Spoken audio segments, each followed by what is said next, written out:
drop to the break of dawn. Never gonna stop till I see the light. I'm feeling high, my little lady. I'm gonna take it to the other side. You know I used to smoke too much. You know I used to drink too much. Take a ride in my car. You can get me high, high, high. You know I used to smoke too much. And you know I used to drink too much. Take a ride in my car. We're gonna get real. Oh.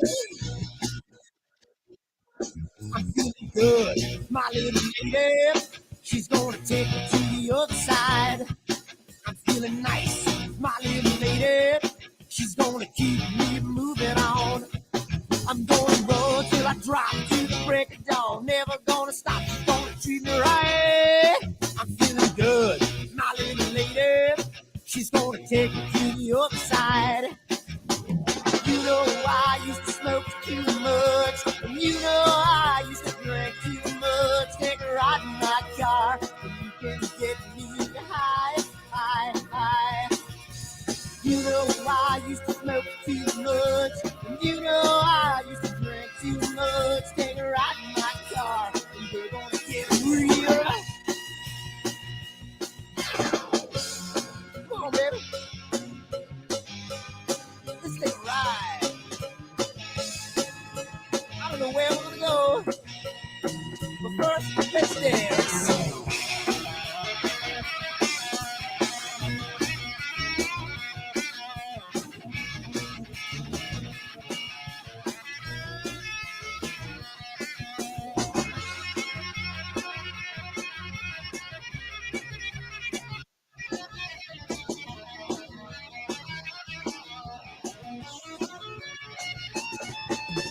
You know I used to smoke too much, and you know I used to drink too much. Take a ride in my car, and you can get me high, high, high.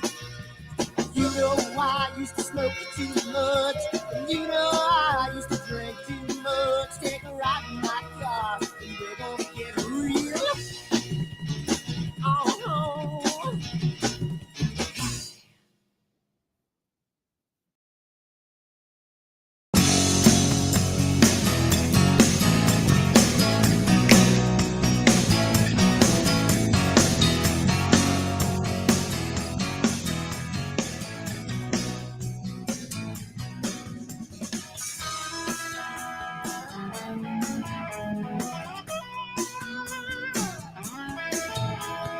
Deborah, things are becoming intense.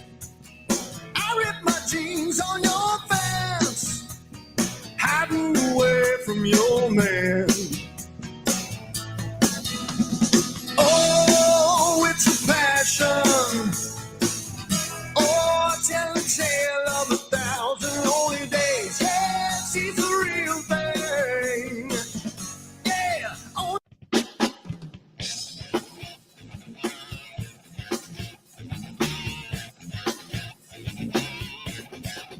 Hi everyone, Dan here, and I just wanted to put a little snippet about AstroWorld and what we do because I want to start getting the word out because I think it's becoming more and more of a giant community, and I want to get the word out to some other people. So what we do at AstroWorld is we hold astrophotography chats on Wednesdays at 9 p.m. and Fridays at 8 p.m. Eastern time, and we just talk astrophotography. Wednesdays more of a techie kind of advanced intermediate, and Fridays is more of a newbie kind. So if you want to check us out, and if you want to, hang out with some semi-decent people that like to go off the rails a little bit and have fun while they're doing it, come check us out at astroworldweb.com, and you can check out the schedule, and you can sign up for all the free giveaways that we do. We just gave away for an optical filter kit, Charles Brackenstein's books, and a whole bunch of other stuff. So come to astroworldweb.com, hang out with us, have a good time, and as always, remember to keep imaging, keep educating, and clear skies. And I'll see you soon. Bye-bye.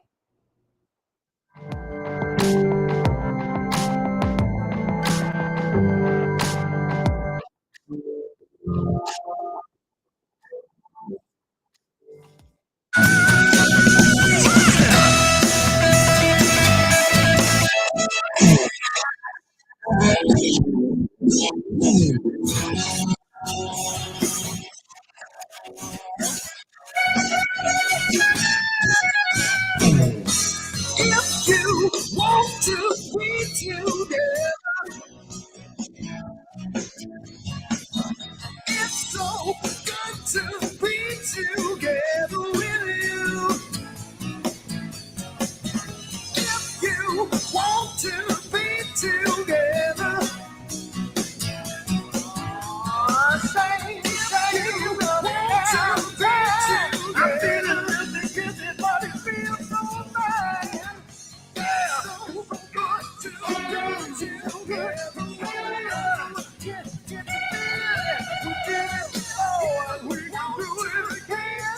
I'm tearing out my head, cause I don't know when so good. So want to be together. Yeah, yeah, yeah, yeah, yeah.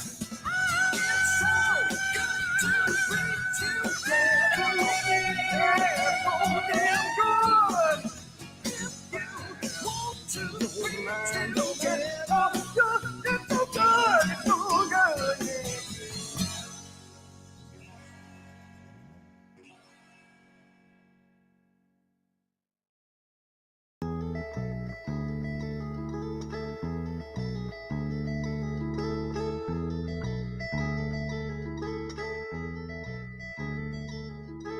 I wonder what it was that made me want you. She couldn't understand what made me hard. She's climbing in and out my open window. I'm laying here alone and cold and drained. Yeah. So take another breath and come up for your oxygen.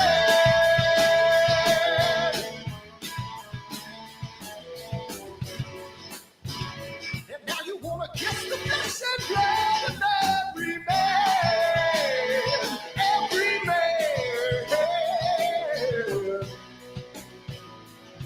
And when the moon is full and the wolves were held, she swam across the lake just to get to my house. Yes. And she said, I want more. Give me more. I want more. A little bit of. Give me more. Disgusting stuff. Disgusting stuff.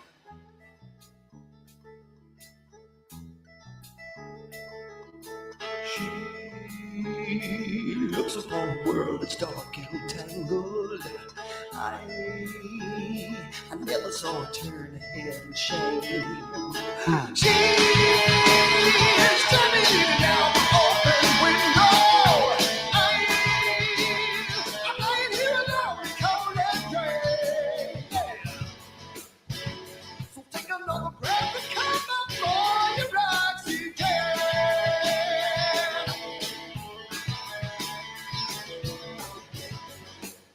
Hey, you know you wanna kiss the flesh and blood of every man, every man.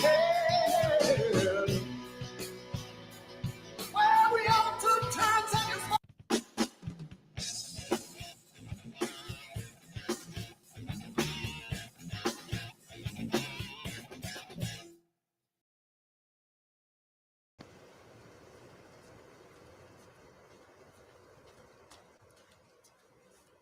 What the hell's wrong with my telescope now?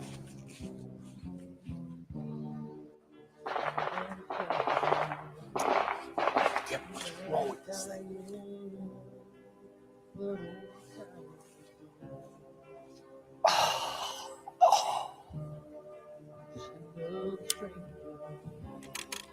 The lost Lone Ranger, can I break this spell?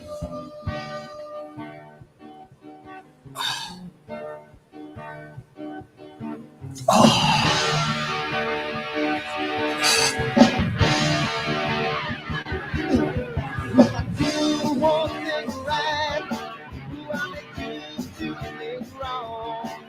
If I want that fine line, I will always take the fall. If I just do myself,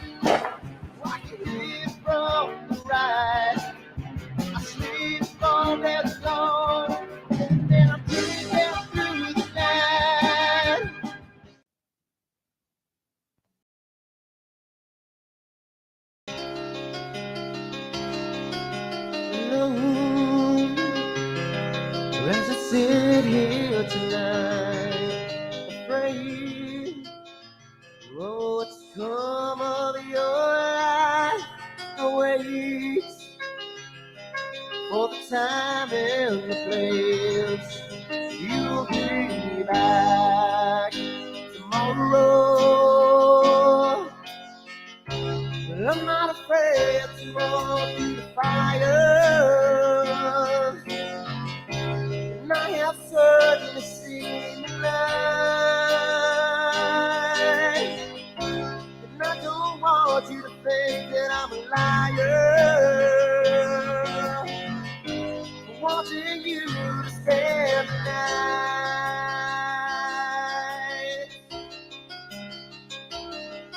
So cold as I sit by the phone. You've been told to let your heart move free. I wait for the time and the place. You'll be back tomorrow. Well, I'm not afraid to walk through the fire. And I have certainly seen the light. And I don't want you to think that.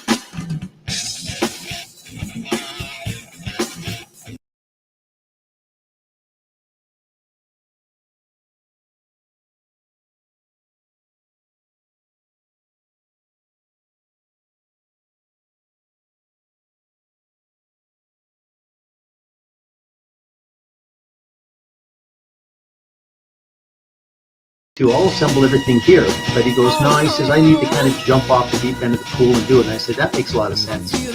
Because this was just basically a stepping to his next down the road. And he's pretty sharp. I got to give him credit. He's a sharp individual. And as I said, I did check out his website. You're right, Craig. He really is something special. Yeah. But yeah, I mean, he's very, very sharp, very, very technical. And I tell you, he'll be somebody that'll be very, very good to work with. And as I said, I'm glad that it worked out for you. So that's Yeah, good they don't news. give PhDs to just anybody. No. If you go on 8th Avenue in New York like that.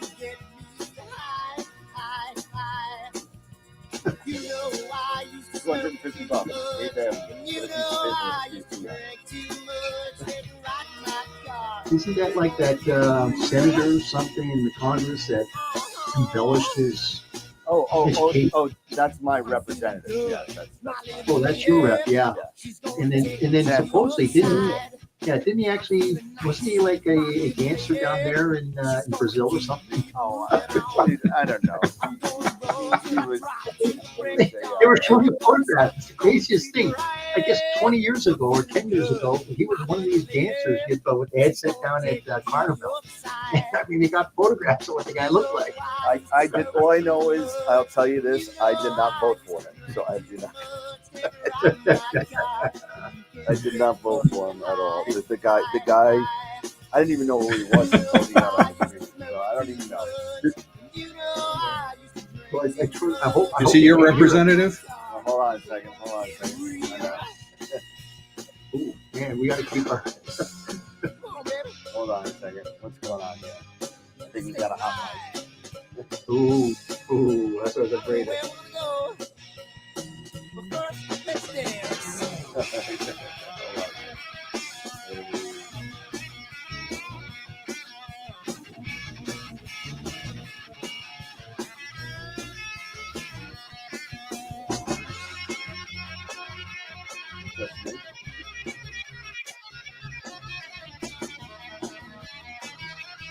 I think it's just my mic.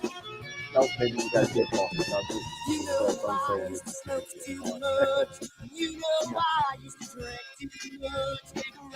Yeah, I saw the comment. Nice we can listen in on the pre.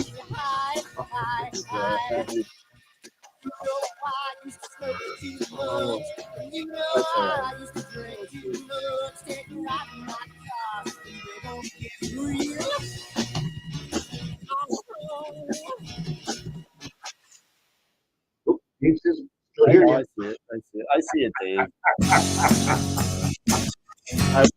5 minutes. You're going. Okay.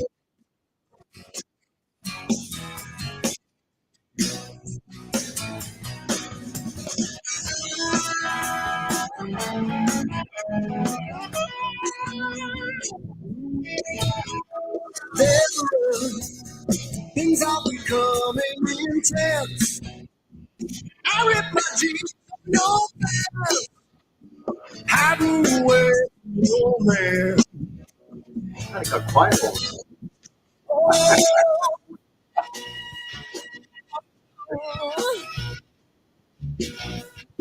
I'm feeling high. That's Yeah, I'm gonna take it to the other side. still coming through. I'm not sure why. Just, keep the lips up close up. Well, we can come out really Drop, break, We gotta get Craig and then went to the black hole. Must be a computer. lady. Gonna take it to the other side. I used to smoke too much. You know I used to drink too much. Hey, can you hear us? You know I used to smoke too much, and you know I used to drink too much. My video on the screen seems to be lagging about a minute or two behind. I'm feeling good, my little lady. She's gonna take me to the other side. I'm feeling nice, my little lady. There we go. She's gonna keep me moving. Hey, Craig, wasn't that lady on Christian's show? Well, I turned my camera off and it took about a minute to actually turn off on the playback screen, so my video seems to be lagging way behind. I got your audio exactly the way your mouth is. Yep, can you hear me? Yep. Hello? Yeah, I can hear you. We can hear you. We can hear you, Craig. Yoo-hoo. Yep. Testing, can you hear us? We can hear you.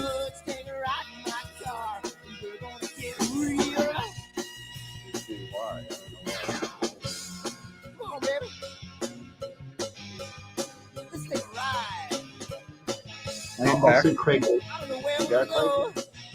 Yeah, I'm not sure what's going on. My video was lagging about a couple minutes behind.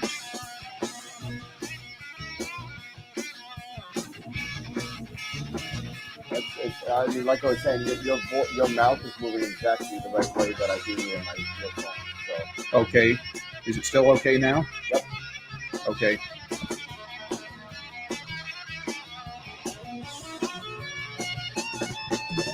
You know I used to smoke too much. You know I used to drink too much. Take a ride in my car, and you can get me high, high, high. You know I used to smoke too much. And you know I used to drink too much. Take a ride in my car, and we're gonna get real. Oh.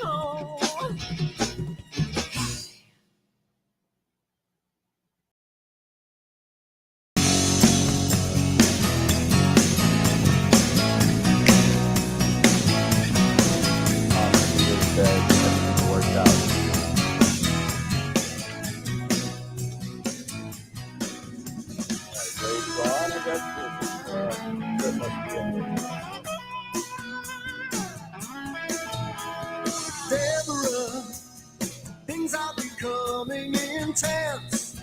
You guys good to go? I rip my jeans Ready to on go, Dan? your Yep. fence. All right, here we go. 10 seconds out. Hiding away Now they from can your see us man. and watch us and hear us.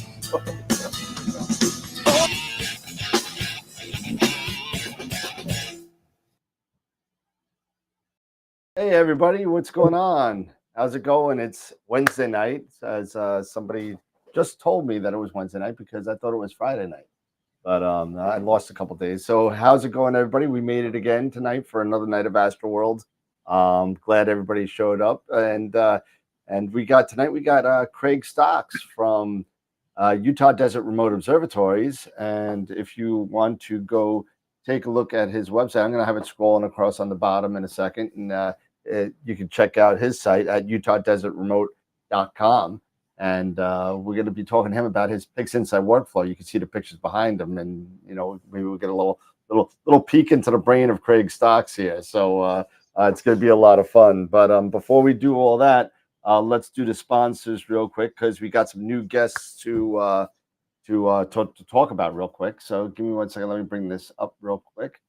And there we go. And so we're giving away tonight. We're giving away a 1 year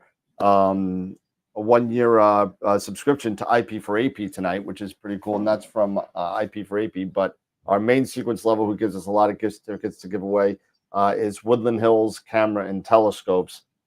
We give away once a month. We give away gift certificates for them, and we thank them for their support as well.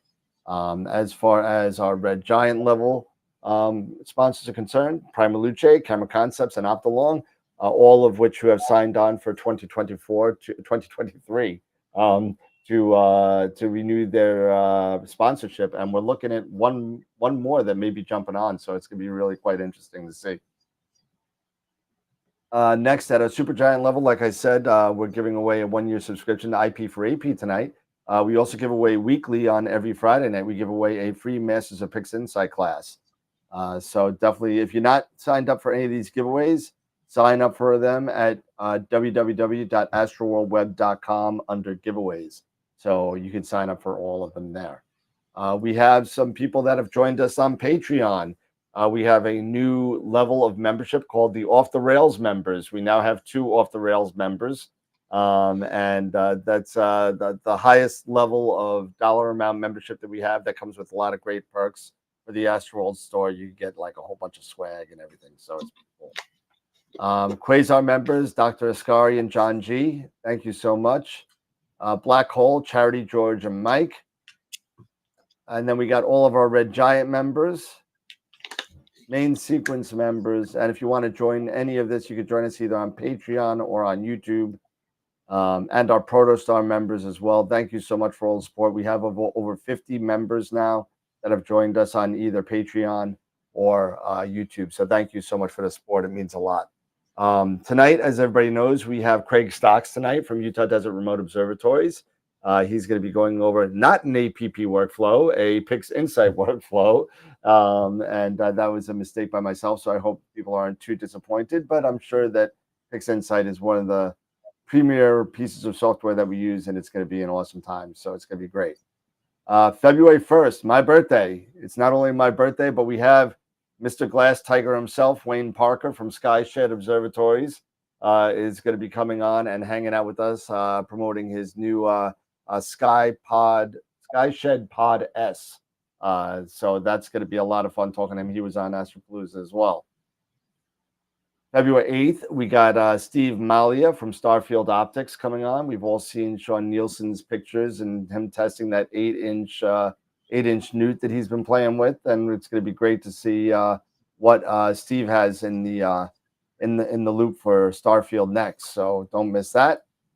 February 22nd, we got Bob Denny for his second visit, talking about ASCOM Alpaca and DC3, which is going to be interesting.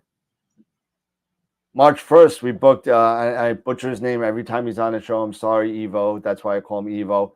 Ivalo Stoyanov from Astrophotography Tool is going to be on for his second show. The last time we had him was when he released 2.0. So it's going to be interesting to see what new things that he's come up with that has been added to APT. So for you APT users out there, he's going to be coming to join us. April 5th. New guest, we have Warren Keller coming on. Masters of PixInsight, IP for AP. You all know Warren. He's also the author of Inside PixInsight. He's going to be on hanging out with us again and doing some stuff on PixInsight as well. And please don't forget to join us on all of our other social media platforms: Discord, Twitter, Twitch, Facebook, Instagram, whatever else is out there. We're on there. So thank you so much for dealing with the 7 minutes of torture that I know you go through every week. And that being said, we're going to go back to the 3-up. And 3-up. And titles. And There we go. And there we go. And we're back. So, so again, like I said tonight, we have Craig with us, and I know a lot of people know who you are, Craig. This is not your first time on the show, so thank you for joining us again. Appreciate it. No problem.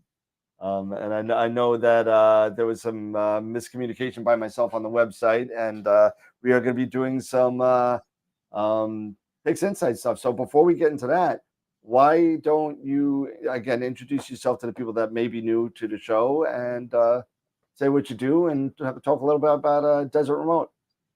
Okay. Well, as you said, we have Utah Desert Remote Observatories, and that's online at utahdesertremote.com. We're primarily a remote hosting site. So if you're looking for a place to host a telescope here in the southwest corner of Utah, we'd be happy to talk to you.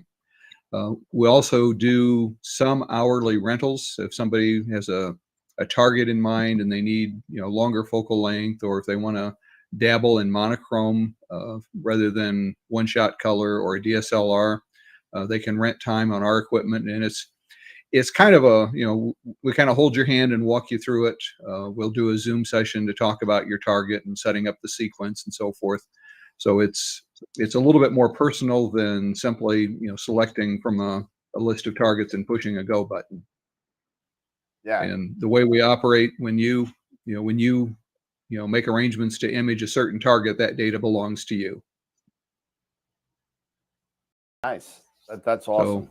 So very, very and good. I hope your viewers aren't disappointed. We will talk a little bit about PixInsight, but in terms of my workflow, I probably do 80% of it in Photoshop. And I really use PixInsight as a pre-processor for Photoshop. And that's good, because I know a lot of people have been asking questions, and that's one of the things sooner or later, when in April when Warren comes on as well, is what can Photoshop do for you that not only that PixInsight can't do it, but can Photoshop do it a little bit more efficient or a little different? What tools are a little bit better and that kind of stuff. I know a lot of people have been asking questions over that on the chat in prior weeks as well. Yeah, and there's no doubt there are things PixInsight does that it does really well that is kind of a struggle to do in Photoshop. I'll stick my neck out and say pretty much anything you can do in PixInsight, you could do in Photoshop. Some of it would be very laborious and painful to duplicate in Photoshop. So, using the right tool for the right job, PixInsight is just fantastic for the calibration and integration steps, stretching the images. But for myself, once I get to that point, I find it easier to work in Photoshop, and that's partly because I've been involved in digital imaging since the mid-1990s and doing photography since the late 60s or early 70s. So I'm very, very familiar with Photoshop. And in fact, when I first started, I started doing everything in Photoshop, and then I kind of gradually started including Deep Sky Stacker to do some of the things it does prior to going into Photoshop, and eventually got to the point where I went all the way into PixInsight and then into Photoshop. And so my workflow has evolved quite a bit over the last couple years. I feel like it's pretty stable now, but a year from now, it may be completely different. And that's something that Pete and I talk about a lot. And we go back to pretty far as well as software is concerned. I mean, I remember one of the first, and we laugh about it all the time, one of the first guiding programs that came out way back. I don't even know what year it was, but it was called Guide Dog. And, like how PixInsight, not PixInsight, PhD2 has, loses a star, it does that annoying bing, bing, whatever. In this case, you lose a star and it barked at you. And it was like, woof, woof. It was just like this whole thing. It didn't work very well, but it was what we had at the time. But yeah, I'm fortunate that I came along at a good time. I picked up PixInsight about the time I think WBPP was really coming into its own as a robust script to automate the process. So I basically, as I dipped my toes in less than a year ago, once I realized WBPP was there to duplicate most of the functions that I was doing in Deep Sky Stacker, that really streamlined the whole process. Yeah. And of course, the Russell Croman's tools are a big part of my workflow. Yeah, now that you got Blur Exterminator, StarX, Yep. NoiseX, Gradient X if you use it on Photoshop. I don't know, but I'm sure we'll get into that. And I don't know, why don't you just take it away and show us what you got? And Okay, let me share my screen. Sure. Hopefully it will share the right screen.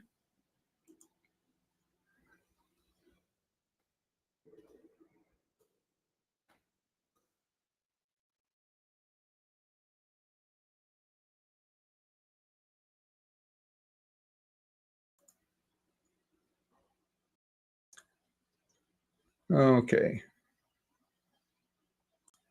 There we go.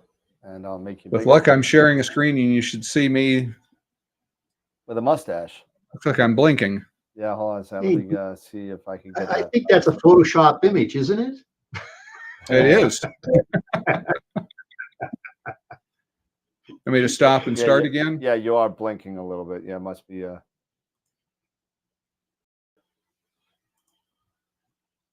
Let's try this again.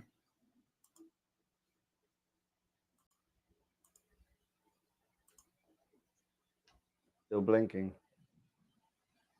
Well, that's going to be distracting. That's interesting. It might be your.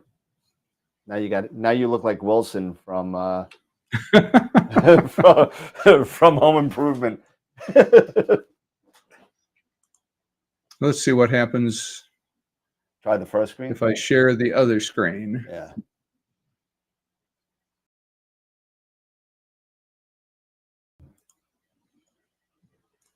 Let me try this. That looks better. And if you want to just F5 it or play slideshow. Yep. There we go. And I'll get There we go. I'll get the scrolly thing off there for you. And stickers, and there we go. And there you go. Okay, and I assume you can hear me okay. Yep, you're good. Okay, well, let's jump in then. Kind of what I've put together for tonight is to start with a brief overview of my imaging process, and that's very brief. Then kind of an overview of my processing workflow, and a little bit of information about using Photoshop. And this is, a lot of people will probably already know all of this, but the idea is just to, for the people who are newcomers to Photoshop or have dabbled in it and didn't understand some of the workings, there's a little bit of information about that. And then I've got two examples kind of lined up to walk through. The first one is a simple one-shot color example using what I would do in PixInsight and then going into Photoshop. And then the second one is a monochrome narrowband that also includes RGB data. When I shoot monochrome narrowband, I almost always shoot red, green, and blue, primarily for the stars. And so we'll walk through that. It's a little bit more involved in PixInsight and Photoshop. So as you mentioned, I do all of my imaging from our observatory at Utah Desert Remote Observatories. The little observatory here at the top was our prototype that we built a couple of years ago. And the one on the bottom is our main observatory building that can house up to around 16 telescopes. The sky readings vary from night to night, but we're typically in the Bortle 1 to Bortle 3 range, depending on whether it's a good night or a bad night. We're seeing typically runs in the high 1s to low to mid 2 arcsecond range. For some reason, the last couple of nights we've been hanging around the 4 arcseconds, and I don't know if that's because of the scattered snow creating different thermals, but last couple of nights it's been terrible. We're at 5,100 feet elevation, and we're about 60 miles north of St. George. And again, we're at UtahDesertRemote.com. Imaging hardware, I have a Takahashi FSQ-106 on a Paramount MX Plus, and I have two cameras that I can switch back and forth between the two systems. A monochrome with basically the full set of monochrome filters, and then also the color version of that camera. It's also on a filter wheel. I mostly use either just a plain glass filter or an L-enhance, and the plain glass filter is only in there to give me some semblance of parfocal performance. Otherwise, the focus difference is just too great between the L-enhance and no filter. And that has a Orion mini guide scope on it. And notice in the picture here the zodiacal light. That was taken, I think, last January. The other setup is a kind of the baby beginner plane wave. It's a CDK 12.5, although I do like the focal length. I love the way That's you on put baby beginner plane wave together. I think it's the smallest thing they make. That's mounted on an ME2, and again, it can use the same cameras. In fact, we just swapped them back and forth yesterday. And I don't use an off-axis guider. I'm using a William Optic 81 millimeter as a guide scope.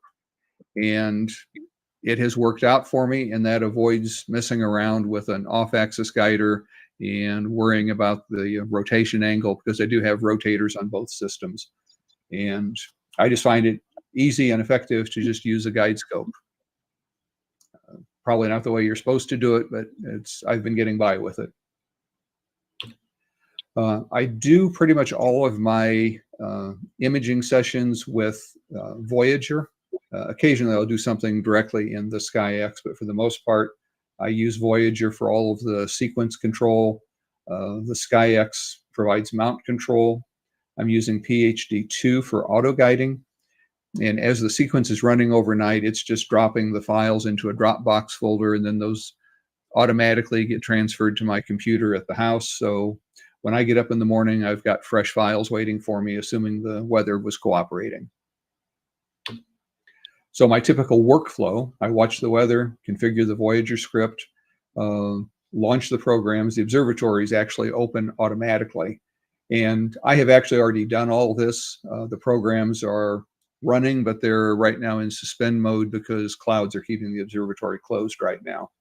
But if it opens, they'll automatically take off. I'll go to bed, I'll get up, the observatory closes, and then I just run a little script to copy the files from the Dropbox folder onto their semi-permanent folder on my computer and start playing with them. So typically, if I'm shooting narrowband, I'll shoot sulfur, hydrogen, and oxygen for 600 seconds each, red, green, and blue at around 120 seconds each just for the stars. If I'm shooting RGB, I'll shoot RG and B, usually more like 300 seconds because that would be like a reflection nebula. If I'm using the one-shot color, I'll also use an L-enhance filter that's in that filter wheel for 600 seconds. And then darks, biases from the library. I'm pretty sloppy about flats. Apparently my systems are symmetrical enough that they don't really care about the rotation angle. So, for instance, I'm still using flats from September. And, I just don't pay attention to the rotation angle for the most part, unless it's something very special. And I will be the first to say I'm not very patient. And I tend to process images with too little data, go get more data and process them again. You got a question, Craig. Yeah. Jerry RN, did you say that your observatory will start up overnight if the sky clears? Yes. That's awesome. Yeah, the roof is connected to a weather system, so it's monitoring the weather.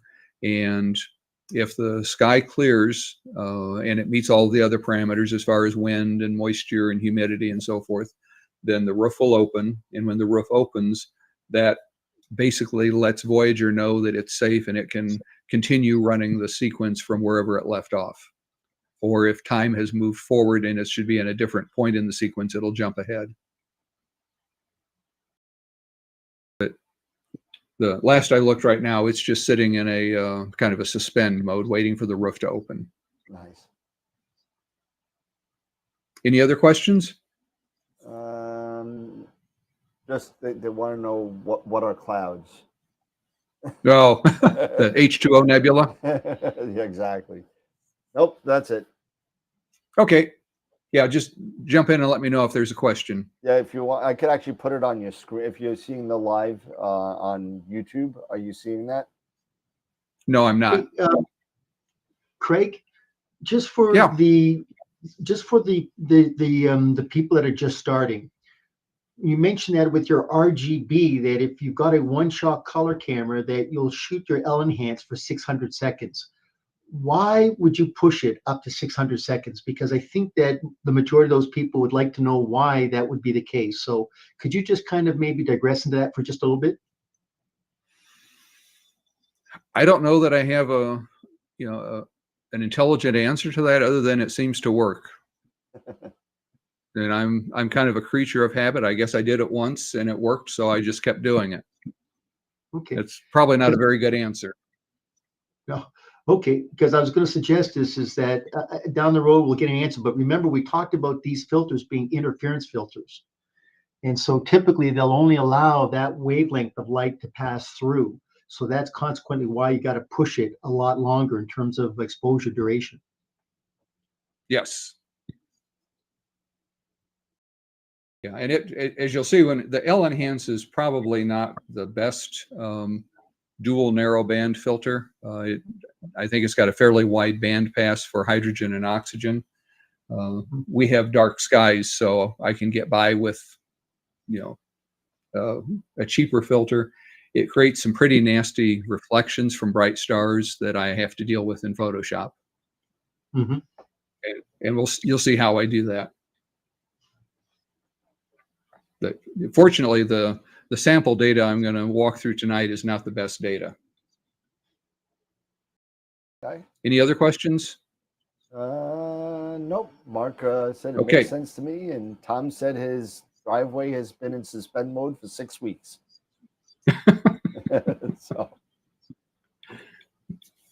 So my basic workflow, and I'm going to start with the one-shot color because that's a little bit more straightforward.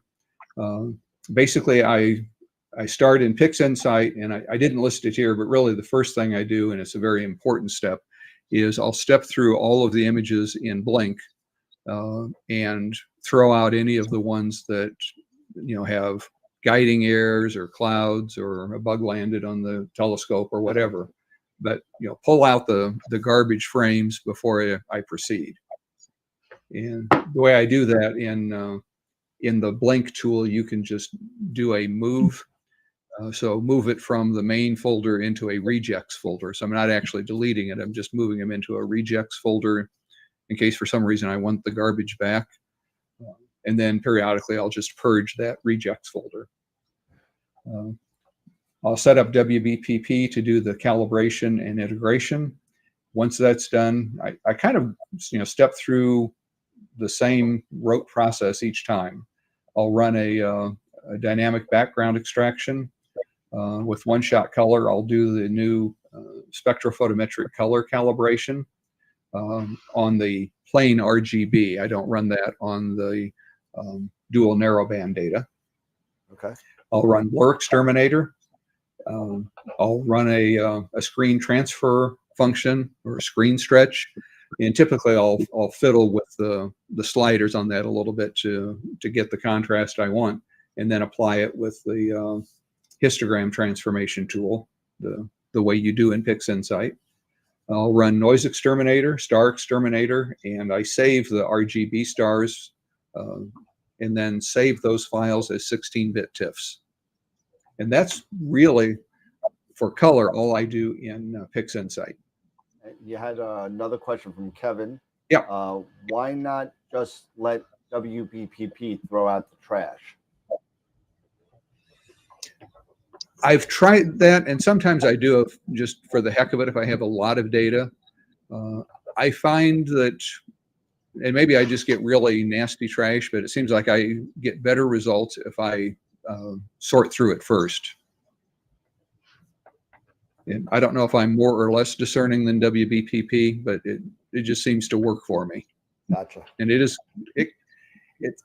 seems like a tedious step, but in reality, it only takes a couple minutes to just, step through them one by one and pull out the ones that don't pass muster. Got it.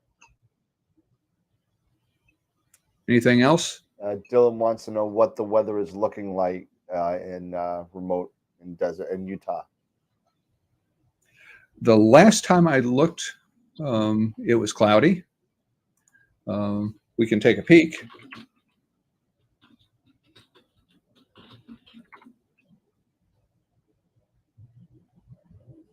Let's see.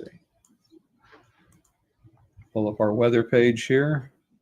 The Astrospheric says it's going to be clear with decent transparency and modest seeing. The satellites show that we've got quite a bit of cloud cover coming down from the north, and it is cloudy.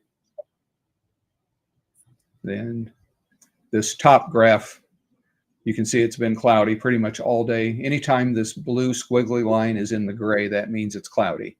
Gotcha. And when it's down in the blue, that means it's clear. Winds are pretty calm, which is typical overnight. The winds will usually be very calm. Fairly humid, but no rain or snow, although the weather system doesn't really pick up snow. Seeing monitor and the sky quality meter haven't really kicked in yet. And if you look at the all-sky camera, there's the moon and there's the clouds. And there are a couple of stars peeking through. I guess one of the things that came up, I guess, a couple of weeks ago regarding weather monitors. What are you using to get the weather information? Which device are you using? I'm using the Sky Alert from Interactive Astronomy. Okay. And then that connects to their Sky Roof program that controls the roof opener. Gotcha. And cameras aren't picking up much. And then the roof status, both roofs are closed. So that's the way it is. Coming across here. Kevin Rasso asked, why stretch before noise exterminator?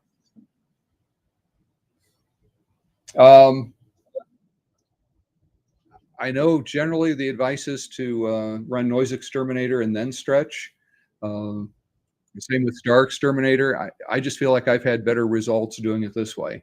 And I don't know if that's unique to my cameras or my idiosyncrasies in processing. It just seems like when I've tried it the other way, this works better for me. But that may be unique to my cameras. Craig, I've got the 6200 mm also. Did you say that you're taking 600-second sub? Yeah. I think that was for the narrowband, for the all-enhanced, right? Yeah. Yeah. Usually with the plain color is usually 120 or 300 seconds. And usually with red, green, and blue filters on the monochrome, I'm doing 120-second subs.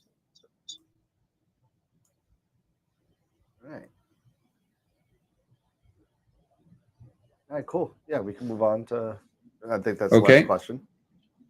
Okay. And I have had people challenge me on saving at a 16-bit TIFFs that they're concerned I'm losing data and throwing away dynamic range. Right. I haven't found that to be the case. And that's really because I've already done most of the stretching that I'm going to do has already been done in PixInsight. And that's, I have found that's one of the things it does really, really well, and Photoshop does really, really poorly. Gotcha. Yeah, you can do it in Photoshop, but it's a pain. So once I get into Photoshop, I load the files as layers, and we'll walk through exactly how we do that. And then I organize them into layer groups. And the reason I organize them into groups is partly just organizational, but also you can work on individual layers, and basically what happens in the group stays in the group and it doesn't affect the other layers. We'll put the stars in a group by themselves at the top of the layer stack, and using Star Exterminator, I removed the stars using the checkbox for unscreen the stars. So the technically proper way to put them back is through the screen blending mode. Clean up artifacts, and the examples we're working on today, the one-shot color in particular has a lot of artifacts to clean up. And then I'll use adjustment layers to brighten, darken, change color. I'll set a black point, which I've not seen anybody else do it the way I do, so that'll be kind of interesting. And when I get all done, I save it as a .psb, which is Photoshop's large document format. And that lets you save a document almost any size. And then you can load that saved document into Lightroom. And generally, I'll do any cropping or final adjustments to color, contrast, whatever, in Lightroom. And then from Lightroom, I'll export as a JPEG or whatever format I need to use. So at a high level, that's kind of what I do. Okay. Yep. So Craig, just a question. Using the one-shot color camera, what would you say would be the time duration for your post-processing techniques here from start to finish? Just just a ballpark idea. Are you saying maybe 2 hours, Half hour. 3 hours, half hour? Yeah. Half hour. Half hour. Wow. But, yeah, it's unless it's a real problematic image, and you'll see tonight, it'll go pretty fast. Yeah, because I mean, I'll tell you, there are days where I spend a half an hour, or at least I used to spend a half an hour before Blur Exterminator came out. I spent a half an hour just deconvolving the photo. And to be honest, before Blur Exterminator, I didn't bother with sharpening.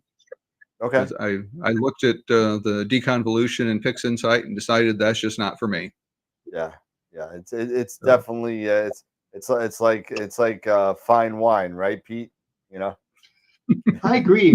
You're right. I mean, you can obsess over post-processing. I mean, you can go OCD, but you're right. I mean, it's like if you can do it within, say, half an hour to 45 minutes, like Craig said, I think that's kind of really a good time frame to work with. But then again, you have to know the processing and you have to know the steps to do it. Yeah, it's not going to be a push here dummy thing. It's really trial and error until you know. And Greg, chime in on this. It's really dependent on your equipment. I mean, it changes on camera, on telescope, on it changes on every different type of rig on what you may be doing as far as settings are concerned. Yeah, and I'm pretty fortunate. I've got a dark sky, good equipment, and especially good cameras. I mean, the 6200s are just beasts. They're awesome. Unbelievable. Yeah, so that I'm sure goes a long way towards the results. I also do this very iteratively. Remember, I said I save all of these layers as a large document. I'll look at that over time. Sometimes 20 minutes later, I'll look at it and say, oh, wow, I missed something, or I don't like that color, or I want to change the way the hydrogen is brought out. So I'll just reopen that document and go back and continue tweaking what's already there. So nothing is ever committed to a pixel until I actually output it from Lightroom. Everything else in here is all settings that you can go back and tinker with. One of the things I really like about Photoshop is, to me, it's a visual process as opposed to a kind of a numerical process. That I'm not putting factors into an equation and then run it and see what it looks like and then tweak the factors and run it again. I can see live previews as I move sliders to decide what looks best. And you got one more question from my buddy Dave. Have you ever considered saving as a PNG as opposed to a JPEG, since JPEG contains less data and PNG is better for printing?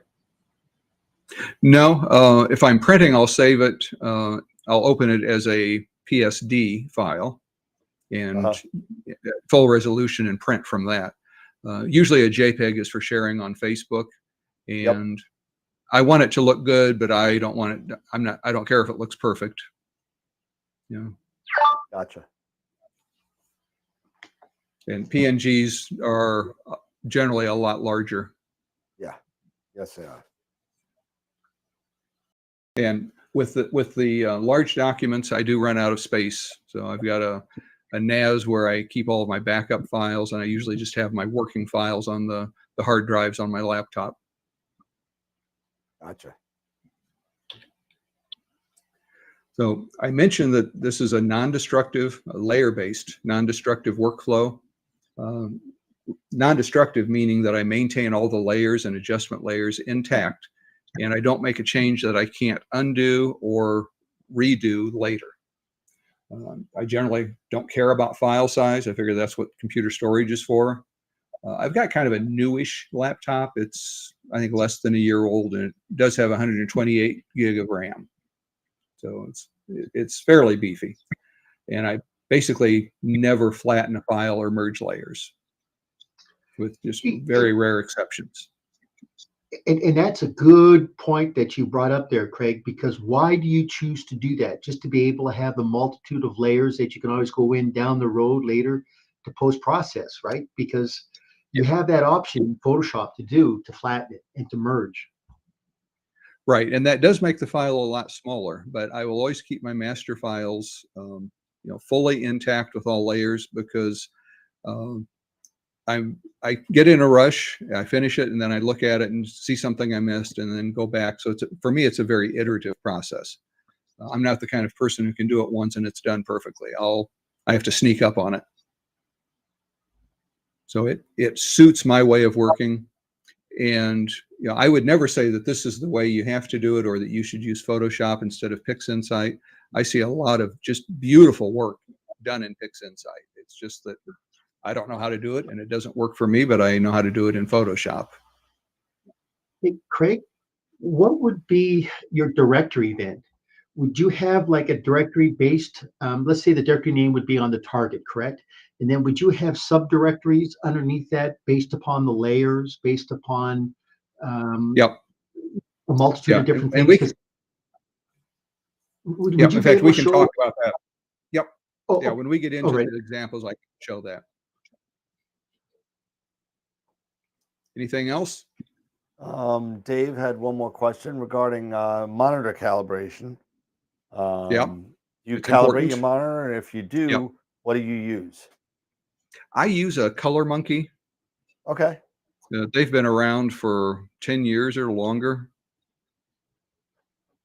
One thing to be cautious of, any calibration like that, they focus on color calibration and not brightness calibration. And what they're really doing is creating a profile. Calibration is getting a standard brightness set, and what I use to set my brightness is a gray step that I know I've printed it out, so I know when that file is printed properly, how muddy the dark side gets, and how much separation you can see on the bright side and the dark side, and about how it should lay. And so I will adjust the brightness and contrast on my monitor based on that. And I use the Color Monkey primarily to wrangle the colors. Have you had any But experience with the SpiderX that came up a couple times in the chat? no, from my understanding is it does basically the same thing as the Color Monkey. Some of the better software will give you an option to set your brightness level. Yep. Most monitors are set too bright. So I have mine set at around 90 candelas. Was it candelas per meter squared? I think is the CMS, the actual. And if you don't step in and tell the software you want something different, it will probably put you somewhere in the 110 to 120 range, which is so bright you'll be making your image dark, and then when other people look at it, they wonder why it's so dark. Gotcha. So if you make prints and the prints come out too dark, that's probably because your monitor is too bright. There you go. All right. Another good tip is to look at your picture against both a white background and a black background. And if it looks kind of equally good or equally bad against both a white and a black background, then it's probably kind of in the ballpark. Dave's knocking them out of the park as usual. He's like, I assume you share using the sRGB space. Yes. Yep. Well, Yeah, I doesn't do. well, In fact, I do most of my Astro work I do in sRGB from PixInsight on. In the ICC. Yeah. and if I'm not mistaken, sRGB, that's good for being able to put up on a monitor. But if you're doing printing, would you not want to look at like the Pro Photo RGB or something along those lines? Generally not. Depends on how you're printing. There are no monitors or printers that can display or output a Pro Photo color space. It's so large, there's no device that can handle it. So you run the risk of having problems in your image that are colors that your monitor can't display, so you can't see them. So it's kind of like, you know, trying to do color correction with blue tinted glasses on. Mhm. The Makes Adobe sense. RGB is good if you're printing on a kind of a high-end dot matrix printer, like a large Epson printer. If you're sending your files off to be printed somewhere like, you know, MPix or Bayphoto or somewhere like that, their processes are designed around sRGB. And in fact, their printing equipment, that's kind of their limit in color gamut is sRGB. So if you stay in sRGB from the beginning, it just kind of keeps you from getting in trouble anywhere. If you start in a larger color space, at some point it's going to get reduced and crammed into something smaller, and you may not get the result you want. All right. That's the last one, I think, for now. Okay. Good questions. No, there's going to be a lot. You know, we have a very, very outspoken crowd here, as you know. So, Well, that's good. That's good. We haven't even gotten into the meat of it yet. This is Nope. just the preamble. Yep.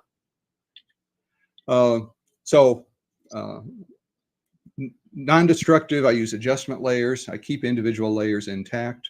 And one thing you can use rather than flattening something is to use a smart object that encapsulates all of the layers into one thing that you can then work on. But basically just never flatten an image or merge layers.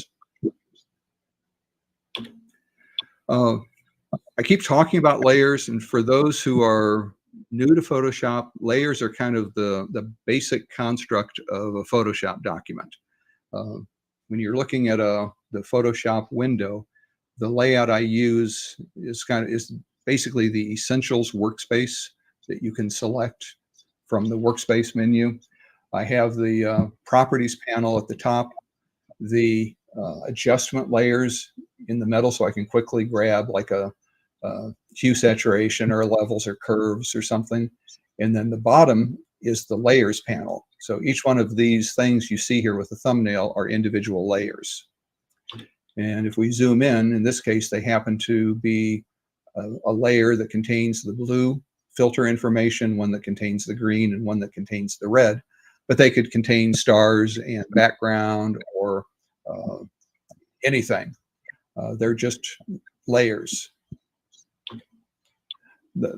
I said they're the fundamental part of Photoshop, and the layer stack is where you see them, or the layers palette is where you see your layers. And you can think of it like a stack of paper, and the one you see is the one on top. And normally you don't see what's below it.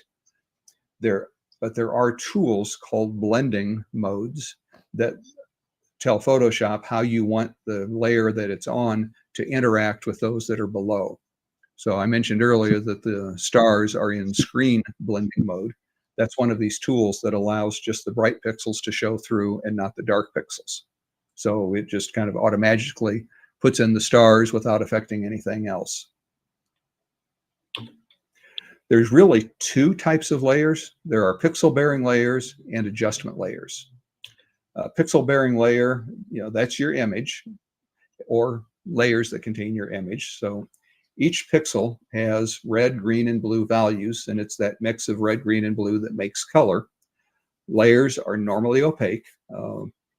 And generally, if you're pursuing a non-destructive workflow, you want to avoid doing anything to directly change the pixels. You don't want to brighten or darken the layer. You don't want to use a clone stamp on the layer and so forth. Adjustment layers are things that adjust what you're looking through. So it's like looking through a pair of glasses. They don't contain pixels. All they do is affect what you see below that adjustment layer. And they're really one of the keystones of non-destructive editing. And the beauty is when you save a layered document, those adjustment layers are saved along with the most recent setting for brightness, contrast, color, whatever. So that when you reopen the document, it comes back with those settings that you were using still intact, so you can go back and tinker with them some more. But they don't change the pixel, they only change the look of the pixel. One of the tools you'll see me use a lot is the script to load files into Stack. That's something that just comes as a standard part of Photoshop, and it lets you load multiple files, and it opens each file into its own stack. Oh, I just got a message that the roof will open in 20 minutes. We'll see if it does. Nice. Masks are also an important part of Photoshop, although somewhat less useful for astro processing, that you could go through a complete workflow and never use a mask. Or you may, but most of the time they're not as important as they might be for terrestrial photography. But a layer mask lets you hide some or all of a layer and or its effect. So if it's a pixel bearing layer, it hides those pixels either completely or just partially. If it's an adjustment layer, it will partially or completely hide that effect of that adjustment layer. So painting black on a mask hides that layer or its effect. And then white on a mask reveals what's there. So rather than erasing part of a layer, you can hide it with a mask. Just paint on black instead of erasing. And if you went too far, just switch to white and paint with white, and it restores what you inadvertently hid by painting with black. And again, masks are saved with the document, so they're reversible. There are just a brief talk about color channels. You'll see I don't really use channels directly in my workflow. I cringe every time I see somebody create a duplicate file and then copy and paste the channels. That we're not going to do that. But there are two kinds of images. There's a grayscale image that looks black and white, and it only has one channel, gray. That's all it has. An RGB image is made up of 3 color channels, and those are the red, green, and blue values that you see as the pixels. So if you look at a pixel, you see the red, green, and blue values of the channel at that point. But you can also look at just the red channel, just the green channel, just the blue channel. So each layer contains all 3 of the red, green, and blue channels. But anytime red, green, and blue are all equal, then the color is neutral. In other words, there's no color to it. So 0, 0, 0 would be black. 128, 128, 128 would be a medium gray. And 255, 255, 255 would be white. Generally, the actual values are much greater than that. If you're working in 16-bit, you're going to have big numbers, but we usually talk about them in 8-bit terms of 0 to 255. An RGB monochrome image has equal values of red, green, and blue everywhere, so it looks like a black and white image, but it's actually color. It has all 3 channels. It's just that they're equal. Therefore, it looks gray. And that'll be important as we get into Photoshop later. If you have a grayscale image and you want to convert it to a color image, the way you do that is to go to Image, Mode, and under Mode, you can see this one is selected as grayscale. You would just click on RGB color, and that will switch the mode from RGB to grayscale or back and forth. If you switch from grayscale to RGB color, it will create those 3 color channels for you and set them all equal. If you go the other way, it will throw out the RGB channels and just leave you with 1. And sometimes you may notice a little bit of a shift from grayscale to color that has to do with the way the color spaces are defined. So if it's good to do that early on. You will see me use some keyboard shortcuts. I don't use a lot of them. Tapping the V key will activate the move tool to move things around. B will activate the brush tool for painting on a mask, for instance. The D key will swap the foreground and background colors, which are usually black and white. I'm sorry, D will set the default foreground colors to black and white. X will swap between foreground and background. The left and right bracket keys will make the brush larger and smaller. Control J will copy a layer, just duplicates it, or a layer group. Control G will create a layer group from the selected layers. Shift Control U will desaturate a layer, take all the color away. And if you do feel like you need to merge, if you do a Shift Control Alternate E, so basically the whole left side of the keyboard, that will merge everything below the selected layer into a new layer. But that's a destructive step, so usually you don't want to do that. And it's destructive because once you start tinkering with that merged layer, you can't undo it. I mentioned layer groups that help keep you organized. So here we've put the red, green, and blue layers. So each one is in its own layer group. And again, the reason for doing that is whatever I do to, for instance, if I put a levels adjustment on this blue layer, then it will only affect the blue. It won't affect the things below it because what happens in the layer stays in the layer. It's kind of like Las Vegas. We talked about adjustment layers. One you'll see a lot is a levels adjustment layer. Adjustment layers, when you create them, automatically come with a mask that's automatically filled in with white. That's the little icon to the right.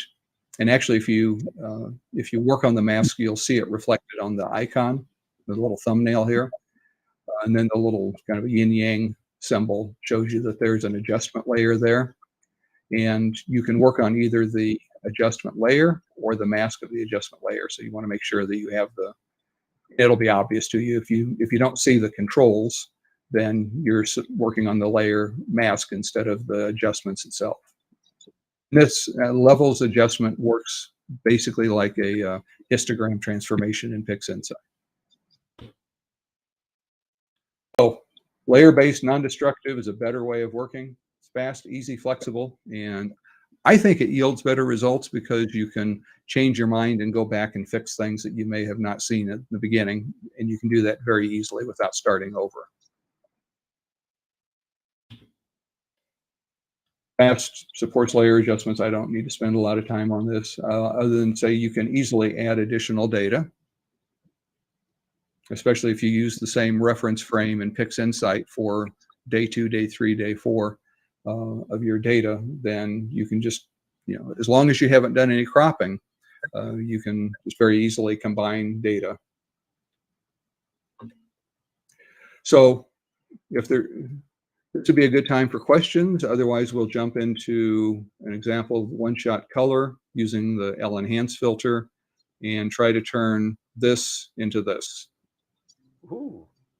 No questions so far. Just some comments in the chat. They're talking about the asteroid coming by that's gonna skim the Earth at, what is it, 2,700 miles or something like that. So with luck, I'm going to start PixInsight, and hopefully my computer won't blow up. And I have already processed this, obviously. Yeah. Question? Nope, you're good. Okay. Like I said, normally the first thing I would do is go into the image inspection and blank. And I have 2 hard drives on my computer. And on my D drive is where I save everything I'm working on. And then the C drive is where I save it after I'm done working on it. So I go to the Astro folder. And I have data coming in from 2 different systems that have NUCs on them. So they're cleverly named NUC 1 and NUC 2. And the data we're going to look at is from NUC 2. and it's actually from the jellyfish. So this is where I've stored the various nights of data from the jellyfish. And if I wanted to go through these in the inspection, I would just quickly open up I won't open them all, open them up in Blink.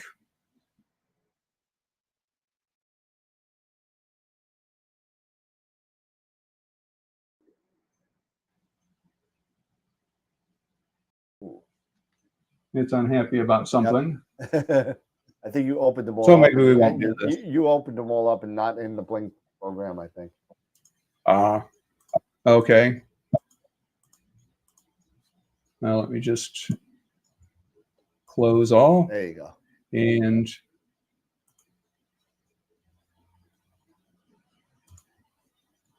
missed.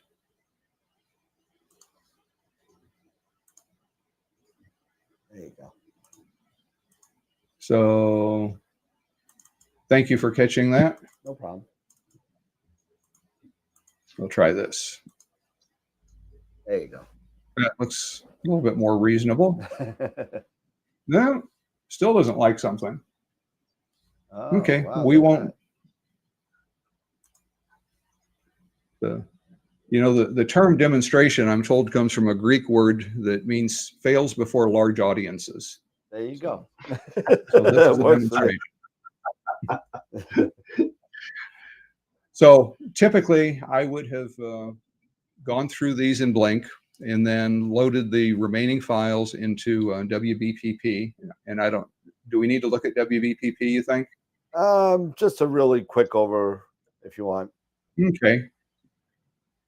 You don't have to go crazy. There's a lot of stuff. There's a lot of stuff on YouTube about it, I think. Yeah, and it's kind of a nice one-stop shop. Looks like this was set up for narrowband data. Generally, I load my lights first, and then I can double check what my exposure times were. And you just load the files that you want by clicking on the Files button down here, and it will open up a dialog to select the files. So I can see here I've got red, green, blue, hydrogen, and I need flats for 120 seconds and 600 seconds and 300 seconds. So I'll go load my flats. If I look at my file structure within Nook 2, I have a folder called Flats. And most of the time I'm using these flats from September 24th. So I would just go in here and pick the flats that I want. And then the same way with darks, I've got in my Astro, since I have 2 cameras and 2 systems, the calibration darks and flats are in a separate folder. So I've got color camera and monochrome camera. Under monochrome camera, I've got my darks and my bias files. So I would just pick the darks and biases from here. And then go through the calibration tab settings. And one of the important factors here is the pedestal. I use a pedestal of around 300, and that seems to avoid problems. If it's the first time I'm running it, I'll use auto mode for registration.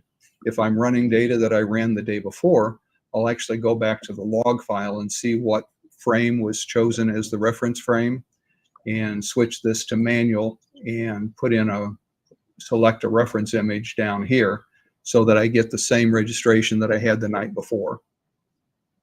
And my output directory is generally in this PI swap files folder, and I back up the Astro folder. I don't back up this one. So these are considered kind of throwaway. And that's where PixInsight writes and rewrites and copies files. And once all that's done, you hit run and go get a cup of coffee. There you go. And after it's done its magic, we can go look at this swap files. And let's go to the jellyfish. And you've got all of these files here. The one you want is master. And within master, the two that we want are the luminosity and the L enhance. So it jumped the gun. So there's the L enhance. So I'll just go ahead and open both of them.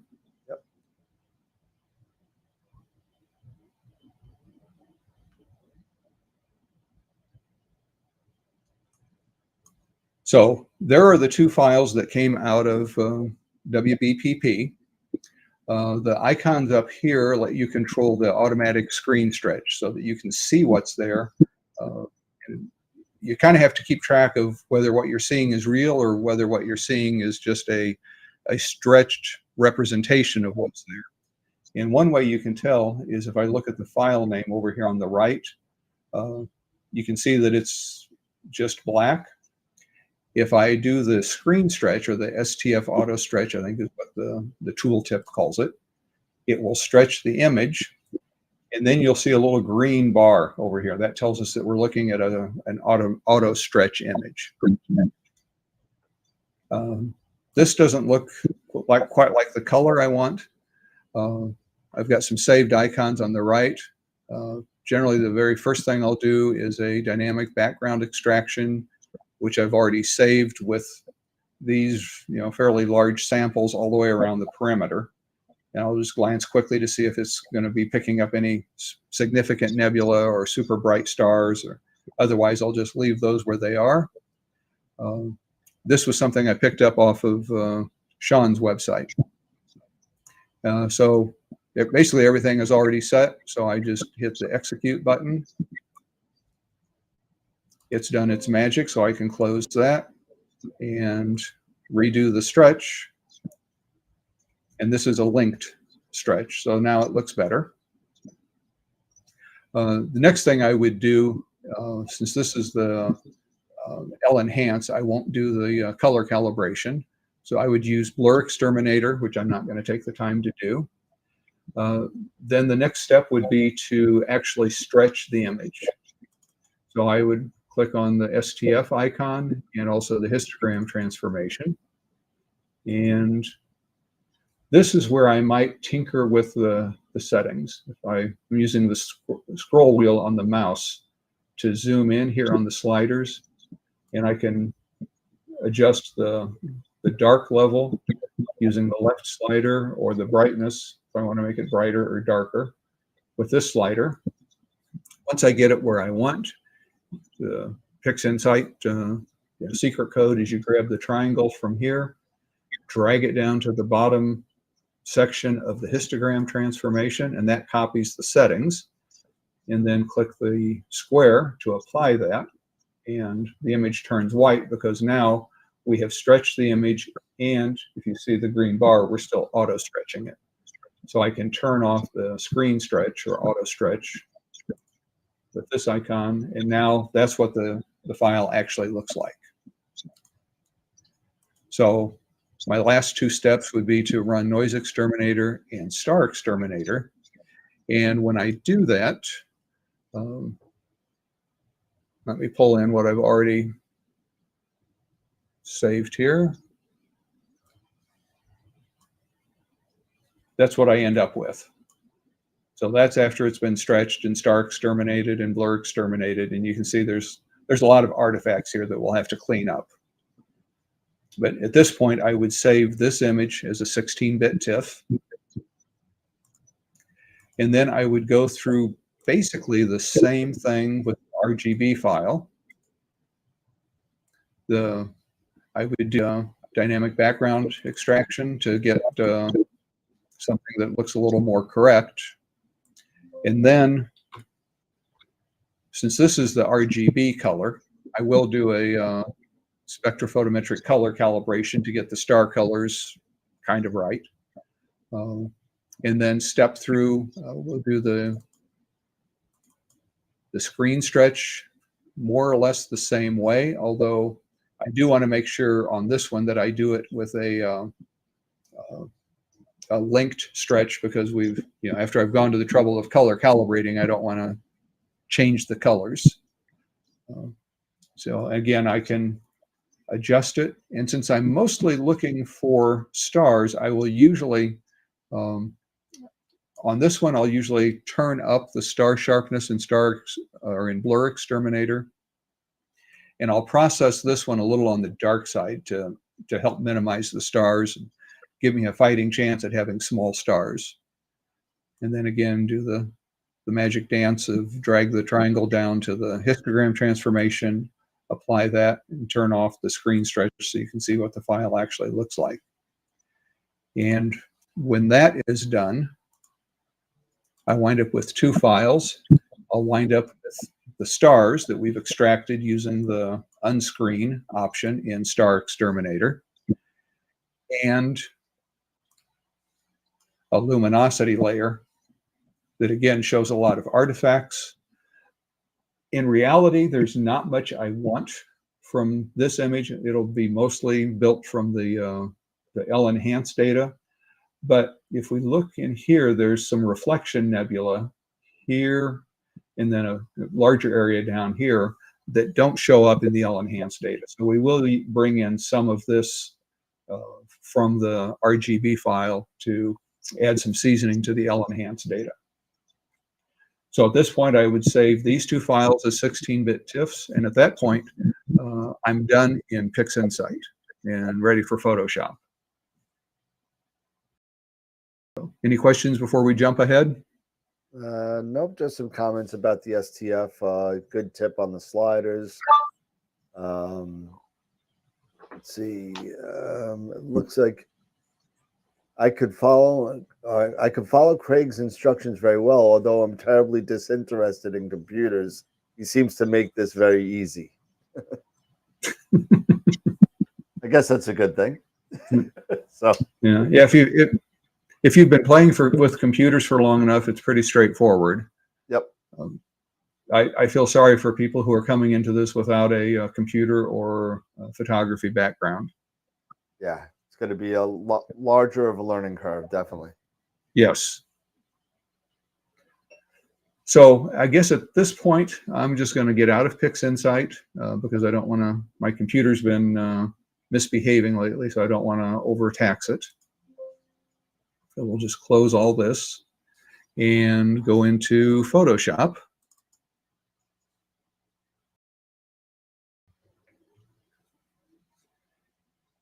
So the first thing I need to do in Photoshop is load these files as layers, if you were paying attention earlier. So I go to the File menu, Scripts, Load File Stack, and some of this stuff pops up on my other monitor, so I have to drag it over.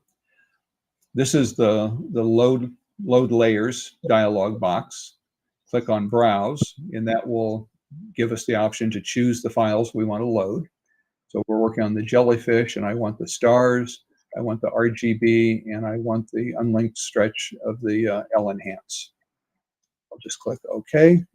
So now the three files are listed. Click OK again, and you'll see those files come in and populate the three layers over on the right-hand side. And the order may or may not come in the order you want. It happened to put the stars on top, which is good, then the luminosity, and then the L-enhance. So actually, that's the order that we're going to work in. So that worked out. I'll start with Craig, a little housekeeping. Yeah. Well, Craig, just before you go, if by chance, if the order isn't what you want, you can just drag and move the order, correct? Yep, just click and drag and put it wherever you want it. Good question. I like to put my layers into groups. So the highlighted layer here, the dark layer, is the one that's highlighted, and that's the stars layer. And the nice thing about this, it comes in with the file name. If I just I can put layers into a group using the group icon in the tooltip says create a new group, although you probably can't read that at the bottom. Since I do this so often, it's one of the few shortcuts I use, and that's Control-G. If I double click on the group name here, it just by default is just group 1. I'll just double click and change that to stars. And I know I'm going to add a levels adjustment and a hue saturation. So I'll just go ahead and add those right now. I can choose those from this adjustments panel that's in the middle of the Essentials workspace. So if I click on levels, it'll add the levels adjustment and then hue saturation. And those two adjustment layers are now there. Levels is really handy to use. In fact, we'll add it to pretty much every layer group. With stars, it's kind of magical because you can make the stars smaller or bigger just by moving that center slider back and forth in the panel at the top. So you want small stars, you want big stars, you want something in between.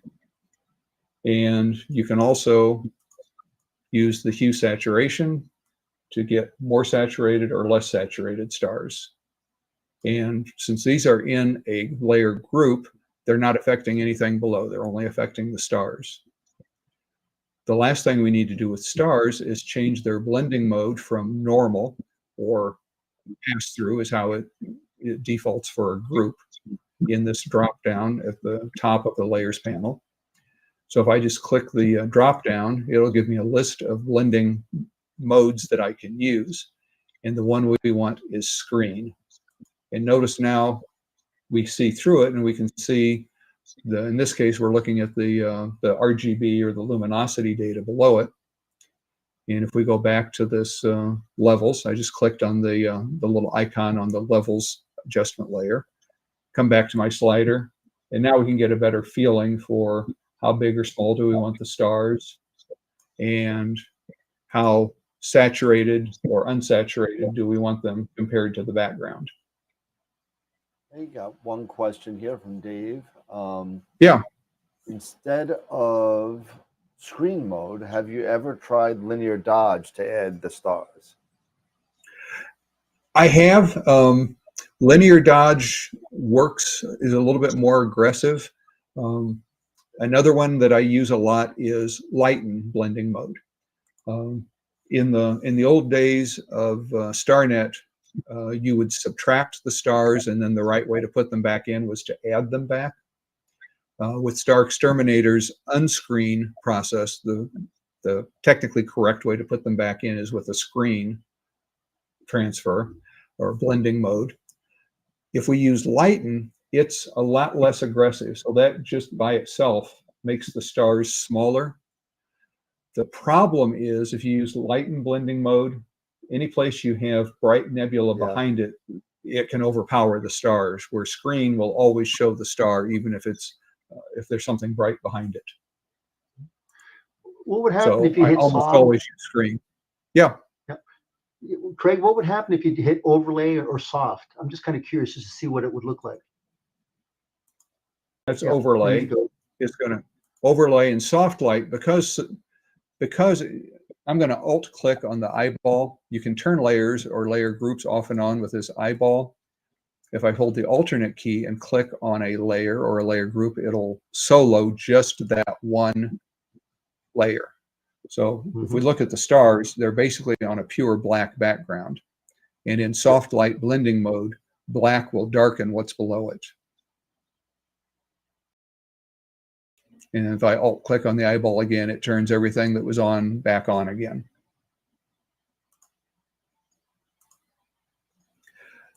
So for now, let's just turn off the stars because they just get in the way.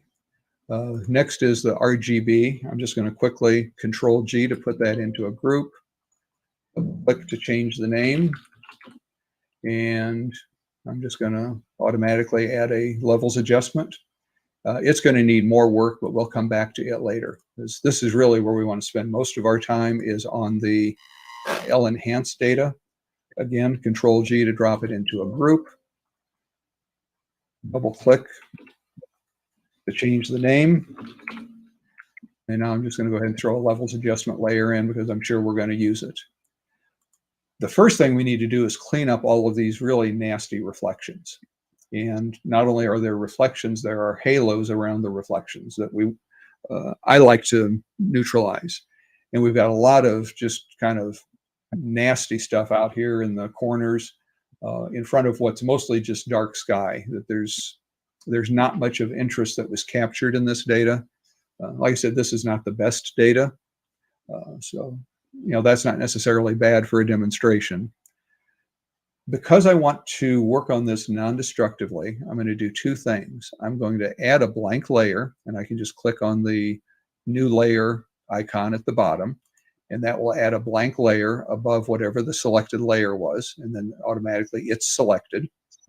And then the tool I'm going to choose over on the left-hand side, under the healing tools, I'm going to choose the healing brush tool.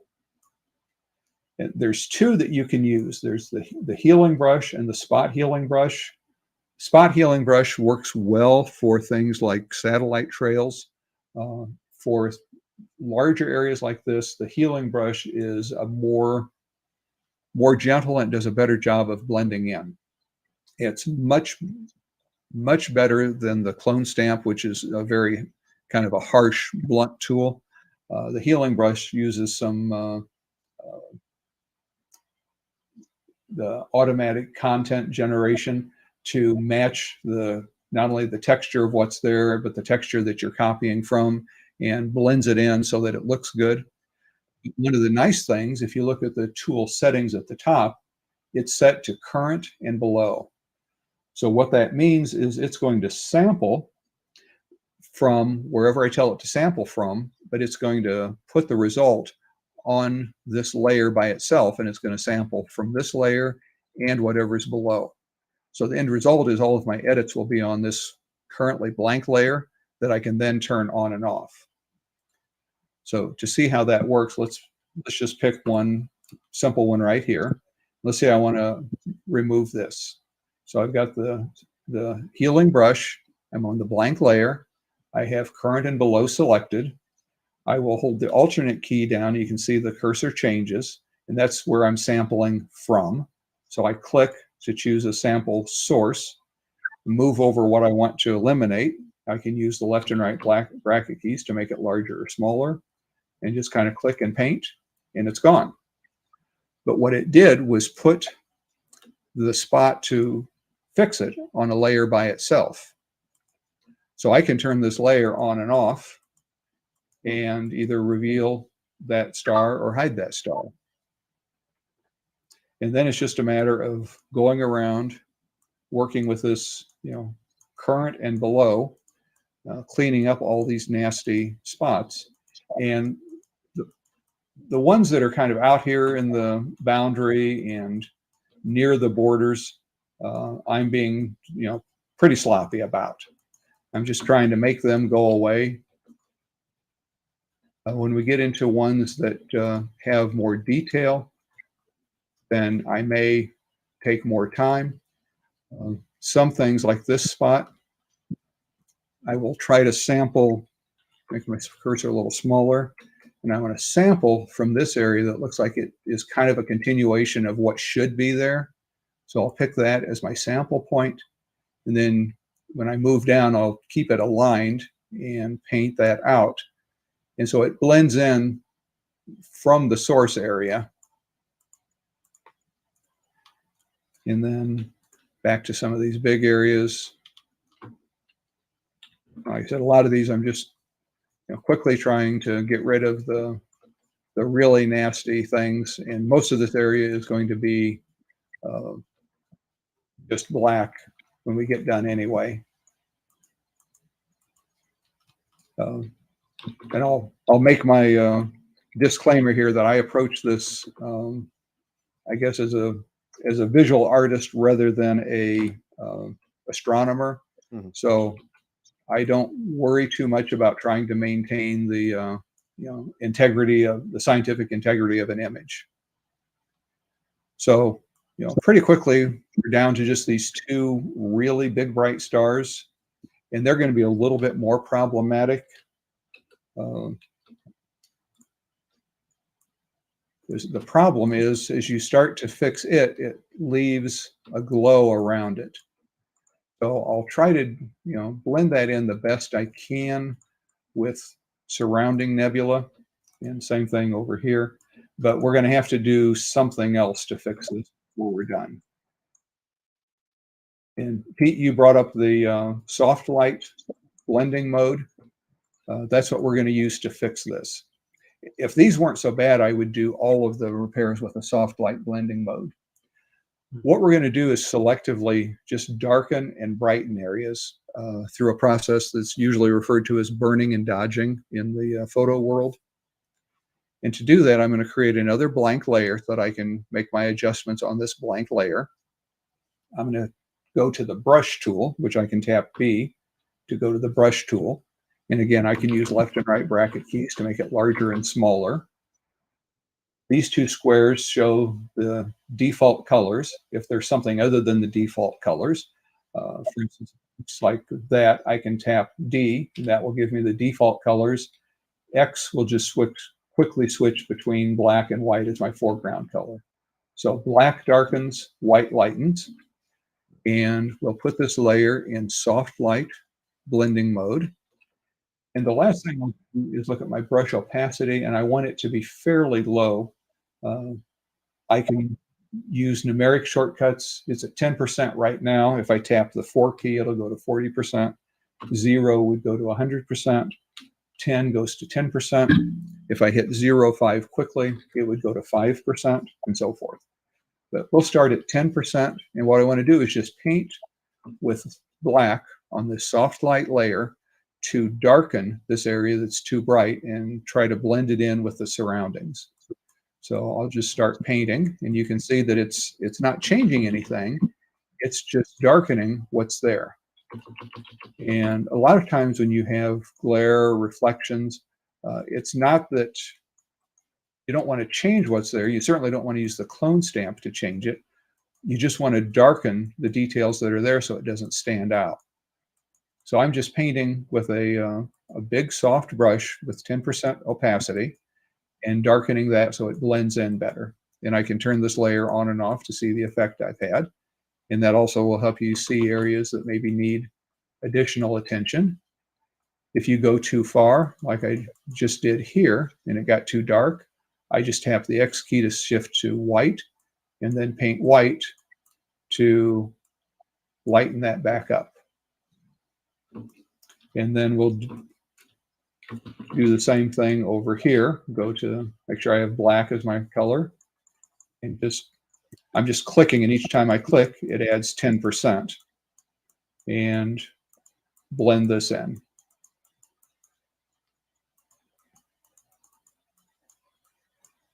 And you may want a little bit of a glow around that star, or you may not.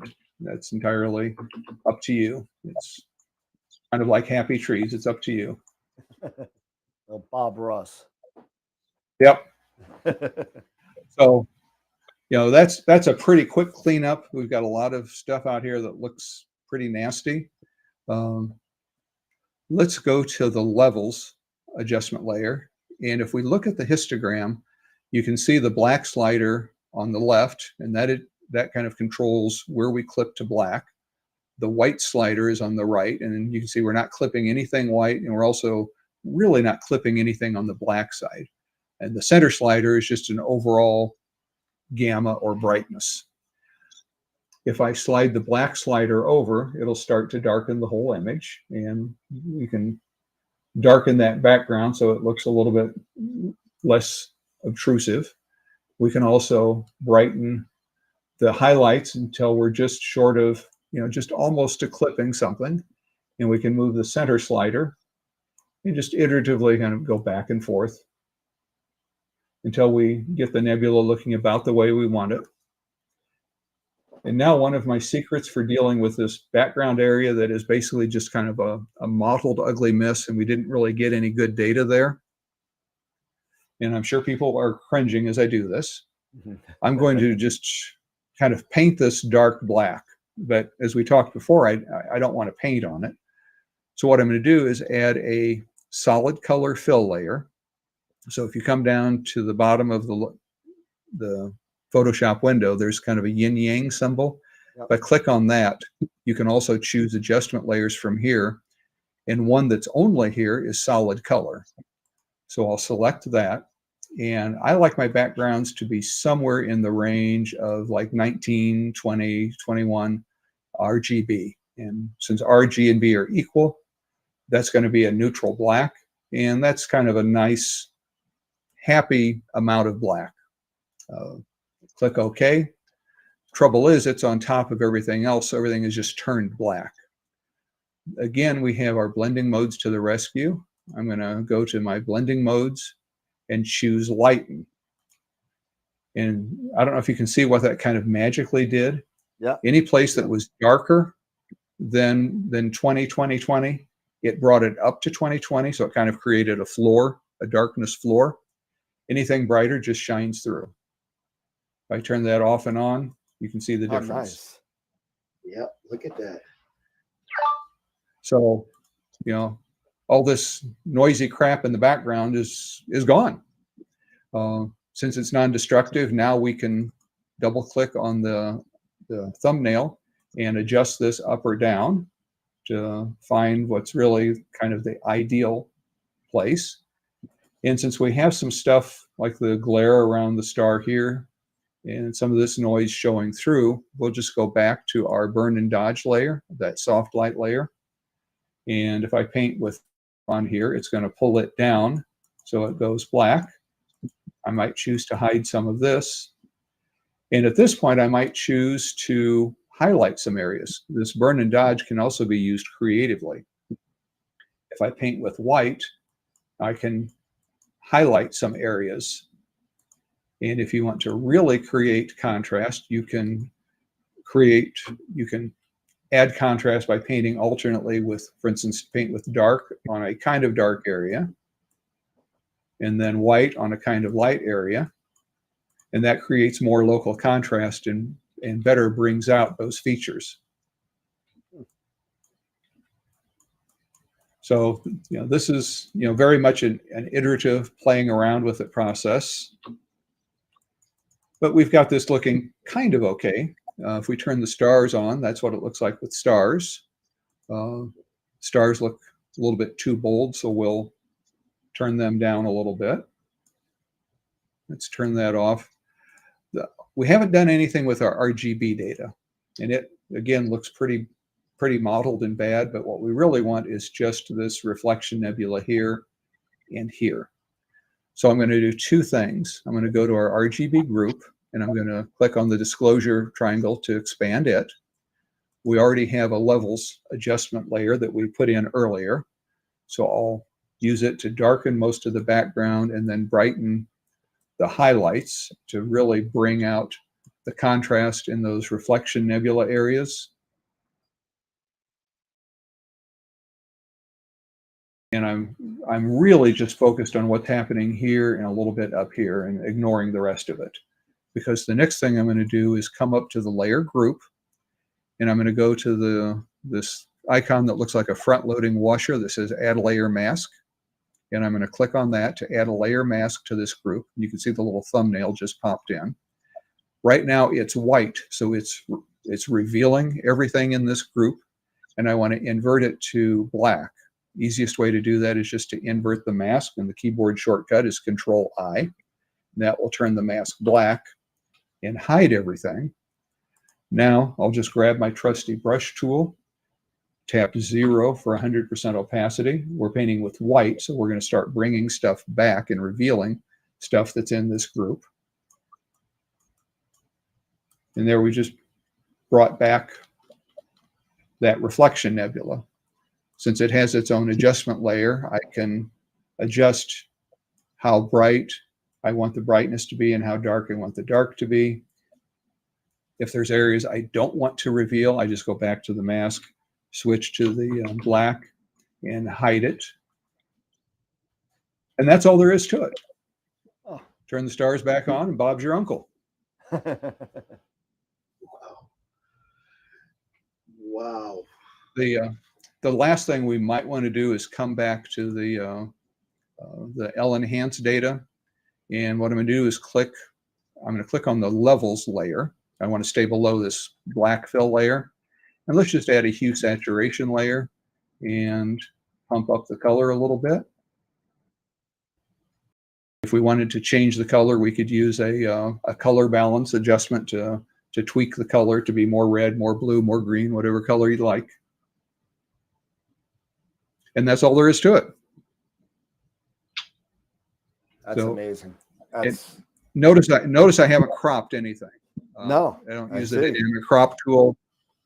At this point, I would save this image as a PSB, and you do that by doing File, Save As, and change it to large document format, and give it a name and save it wherever you save your master files.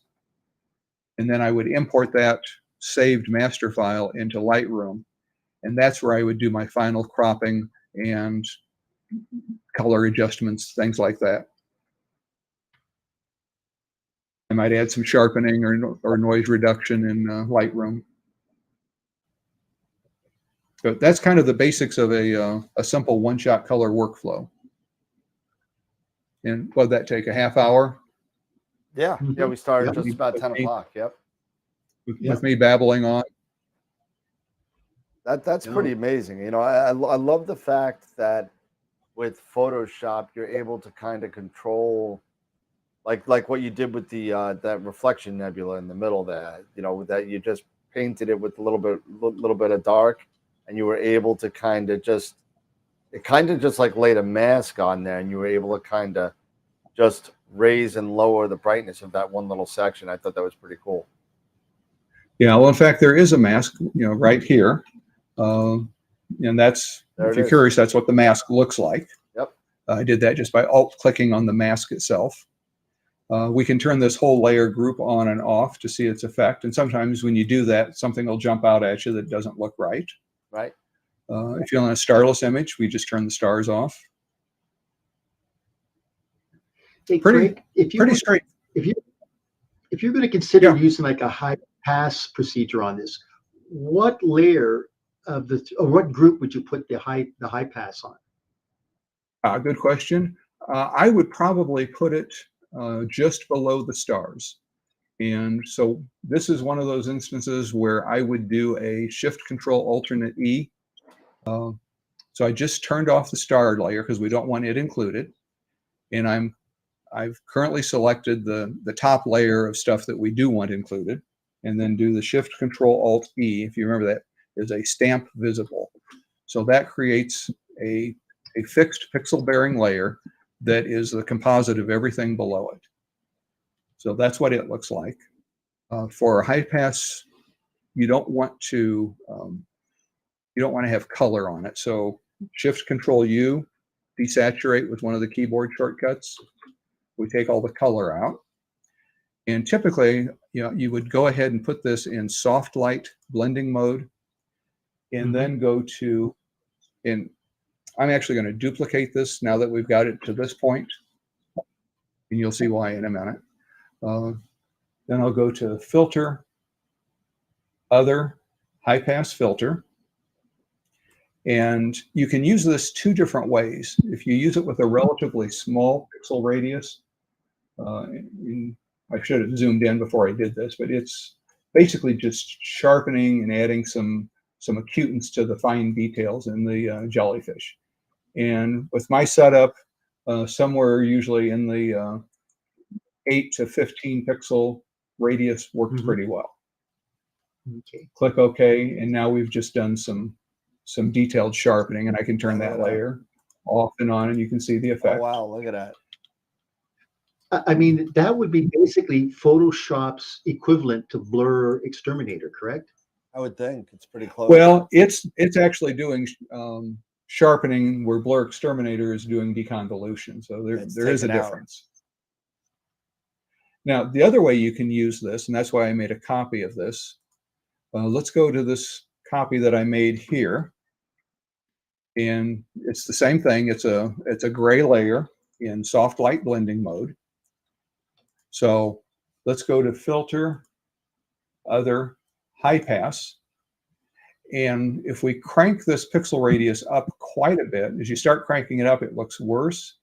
And then it starts to look better again. And when you get to really high values, like 200, 300 pixels, it starts to add what's called local contrast. And it's creating big blurs. That's darkening the dark areas and brightening the bright areas, and that's contrast when you have darker darks and brighter brights. If I turn this off and on, Yep, look at it's that. a little too strong.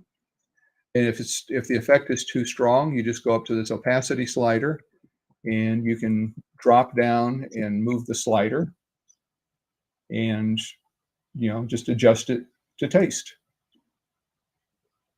And it's a good idea to turn it off and on. I'm working on a black background, so I can see that my background is dark but not black. I can switch to, I have a custom background that's white. Look at it against a white background.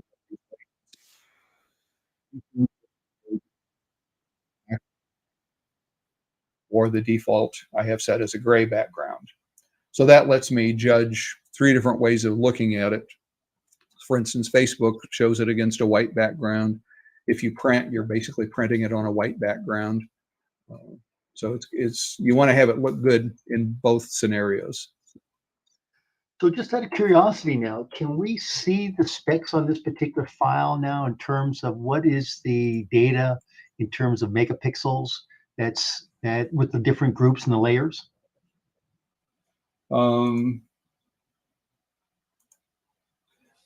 Document size is 2.3 gig.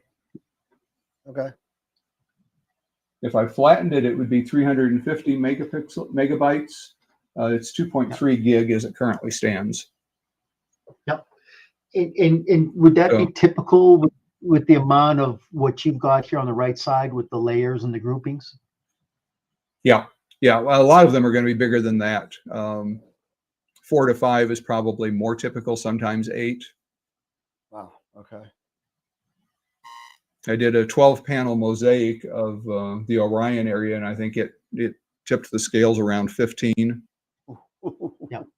Wow. Oh, man. But I think if I printed it at 300 pixels per inch, it would be 16 feet wide. Oh my God.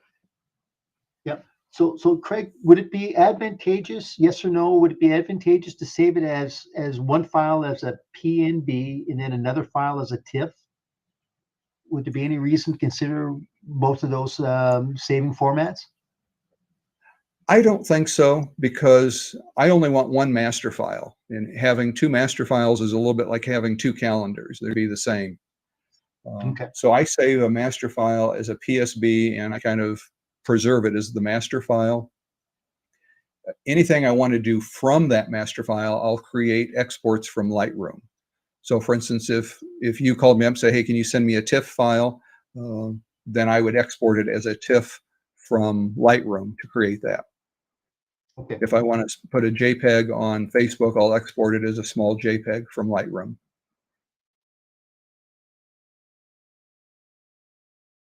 That's an amazing process. I mean, it's super quick. It was easy, well, easier than I thought it was going to be, because I've always been the one that,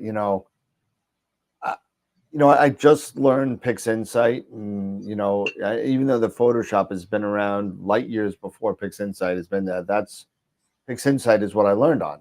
And, to see the functionality of Photoshop live, it makes me think maybe, I might jump the shark and actually give it a shot. Well, as they say, you ain't seen nothing yet, because we haven't done the monochrome workflow. No. So if we're done with this, I don't do color, because I'm in Bortle 8.5. So I don't I don't do one-shot color. I mean, I did my last project, I'm still not done with it yet, was M42, and I ended up taking, because I pushed the camera to its limit, I think, in New York City.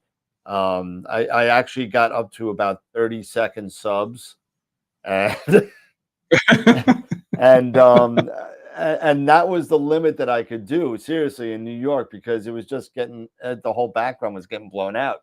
And I took a little bit less than 1,200 30-second subs with a Red Cat. And I actually had to change the settings and I had to integrate it manually, because WBPP continued to crash. because it was so many lines of information that it wouldn't go past like the last third of the photograph. It wouldn't get down to the last couple rows, so it would crash all the time. So I actually had to integrate it manually. And so I integrated it manually, and now I'm in the process because that took hours. And I have a Ryzen 9. I have a Ryzen 9 3950 with 128 gig of RAM, and it still took hours. And so I Dan, went to bed. I woke up. I came up to it. Now I have the raw file, so now I can kind of play with it. So. but Dan, look at this detail for a one-shot color camera. I mean, Oh yeah. My goodness gracious, for everybody out there, everybody would be very happy with this. Oh I mean, look man, at the I'd be ecstatic with something like that. In New York City, you can't get that detail with a one-shot color unless if you're all the way out on the East Coast. Yep. And even then you're only at Bortle, what? 4?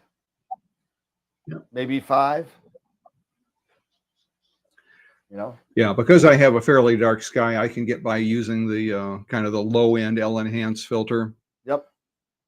And I didn't use it for a long time, and my color camera was just kind of not getting used. So I thought, just kind of on a whim, I thought I would try it. And on a one-shot color camera, it has really worked well for me. So that's why I put it in a filter wheel so I can put it to good use. Yeah, and you know what? I loved when I did M106 one-shot color from Cherry Springs at Bortle 2.5, 3. I didn't have any problems. I really didn't even have to do if there wasn't a like really sliver of a moon up, I probably wouldn't even have had to done a gradient subtraction on it because it's so dark over there. So compared to what I deal with. But and the noise and everything, it all gets with a darker sky, you're able to get away with a lot of stuff. Let's jump into narrowband because, like you say, a lot of people have to shoot that. And the example we're going to use here is the tadpoles, and this was my latest APOD. I want to talk about the kind of the shortcut to the magic. We know that a color image is made up of red, green, and blue. And if you looked at these in detail, you could see that red, green, and blue are actually a little bit different. When you combine them, you get a color image. And the trick we're going to use, and we'll just demonstrate this real quickly, is it's called the advanced blending options. And it's not really all that advanced, but it does only work on a color image. So if you've loaded monochrome data and you don't see these, then it's because you have to change the mode from grayscale to RGB. But you see here in the center, there are checkboxes for the 3 channels, red, green, and blue. What that lets me do is individually select for each layer, what color do I want that layer to contribute. So it can apply to a single layer or to an entire layer group. And I like layers in groups. So you prepare the files, load them into Stack, and use the advanced blending options to select the colors, and then adjust and tweak however you want. So let's just go through a real simple example to show how that works. And if this doesn't blow somebody's mind, then I'll be disappointed. So I'll go to File, Scripts, Load Files into Stacks, pull up my browse, and hopefully I can find, somewhat quickly find the data I'm looking for here. Yeah, let's see. It's going to be in samples.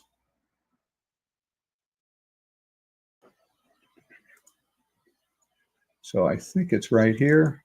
There we go. So we have red, green, and blue. As these happen to be saved as PSD files. It doesn't really matter if they're PSDs or TIFFs or JPEGs for that matter. Click OK and OK again, and those will load as layers in this document. And let's check the image mode real quickly. You can see it's got blue on top, then green, and then red on the bottom. If I go to image mode, it's a grayscale. That means there's no color information. So let's change it to RGB color. And no, we don't want to merge. That's why we just loaded these as layers. We don't want it to merge the layers. Now it's an RGB color image. So this top layer is the blue data. So we only want blue from this layer. So I can either go to layer styles, blending options, and it pulls up this dialog box. Here's our 3 check boxes for red, green, and blue. I only want blue, so let's just uncheck green and red. And look at that. We're starting to get some blue. Click OK. Let's go to the green layer now. And rather than going through the menu, you can just double click in this area to the right of the layer name. And that will also pull up the blending options. This is green, so we'll turn off blue and red. There you go. We just color mapped red, green, and blue into red, green, and blue to create a full color image. That I can now go to the top layer, add a levels adjustment if I want to tweak the brightness. I can adjust the saturation if I want to. I can change the color balance. So it's that easy to go from red, green, and blue to a full color image. Wow. And you might be getting ahead of me thinking, well, gosh, what if these had been hydrogen, oxygen, and sulfur? Would that work? And I'll tell you yes. So let's look at a quick example of that. So I'm going to go back into PixInsight.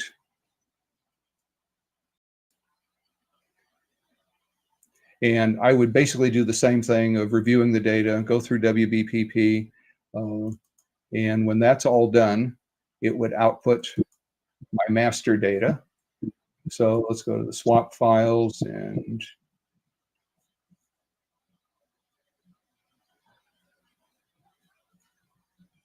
looks, that's interesting. I don't see the tadpoles there. Where did I get that from the other day? I think I pulled that in from my backup drive.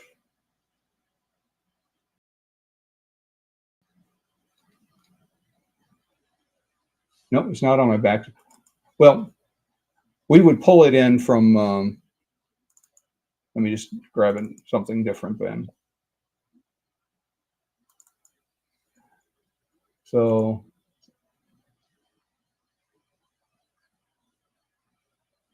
let's see.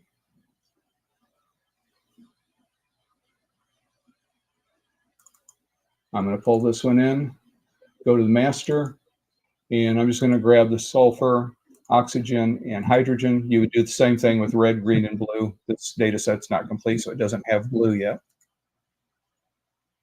But I would go through the same process with each one of these. And let's start with hydrogen because it's the most fun. Throw a screen stretch on it. I would run my DBE typically on each one of the filters. No reason to run color calibration. So I would go directly to the blur exterminator to sharpen things up, and then go to the stretch. And because this is grayscale, we don't have to worry about linked or unlinked. So I'll just use the mouse wheel to zoom in here. And then I find typically I need to darken the background. And then if it looks like it's getting close to blowing out colors, I may darken the highlights. Just kind of depends on the data. And of course, we're throwing out, any scientific evaluation of relative concentrations of the gases, but I'm trying to make a pretty picture. And then apply that. So that gives us our grayscale image run noise exterminator, run star exterminator to get rid of the stars, and then save that as a 16-bit TIFF, and do the same thing with each of the others, including the red, green, and blue, because I want the stars from the red, green, and blue. So what we're doing here is pretty much the same thing we did with the color. So unless there's any questions, I won't spend any more time here. Dylan had a question regarding, he said he sees, is there a light leak on the more left bottom? There's a straight line. I don't know if this was, I don't know if that was the last Here? set of pictures. Oh, on the, yes, on the, that picture of Orion. Yeah. That's not a light leak. That's a bright star outside of the field. Bright star Yeah. glaring in, yeah. And that was the only other question. They were talking a little bit about M45. Everyone's making fun of me because I live in a Borderade sky. I mean, yeah, that's why I only do narrowband, guys. That's why I only do narrowband. You know, believe it or not, this picture behind me, this is an RGB picture. This was taken from Robert Moses State Park, which is probably a Bortle 6. So it is possible in horrible Bortle skies. You just got to keep your images short, and just take a whole crap ton of them and just keep on keeping them short. Keep them short. That's it. So let's grab some. Oh, the typically when I'm doing narrowband like this, I'll shoot RGB. I will do a channel combination of red, green, and blue. Right. And then run color calibration on that just for the stars. Okay. So you'll see when I go to my scripts, load files into stack, it keeps wanting to put it on my other monitor. And we're going to go back to the D drive, to Astro, and this is under Nook 1. And I just have to find the tadpoles here. There we go. And you can see all the different times that I've run this. But I only want the latest, and I generally keep my folders sorted in descending date modified sequence. So there's my RGB stars. Here's the hydrogen, oxygen, and sulfur. So let's just load those. Say OK.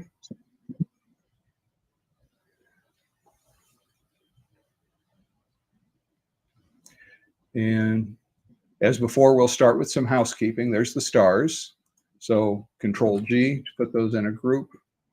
Add a levels adjustment. Add a hue saturation. Double click, change the name to stars. Change the blending mode to screen. And then for now, we'll just close that group and turn off the eyeball. The next one is hydrogen. Control G. Double click to change the name. We'll add a levels adjustment. And even though I did a basic stretch in PixInsight, I can see that I need to do more adjustments here. So we'll just go ahead and do some darkening, and I'll pull the white point over to about where it starts to clip. And this is a lot cleaner data. Yep. And I'm going to pull that. I like to work with hydrogen at the bottom usually, so I'm just going to go ahead and pull it down to the bottom. Next one up is oxygen. So Control G, double click, name that oxygen, add a levels adjustment, and then do the same thing. I'm just kind of by eye darkening and brightening about where I think I want it to land.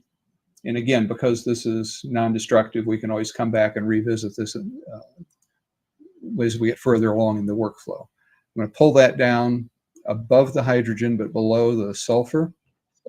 Control G, double click.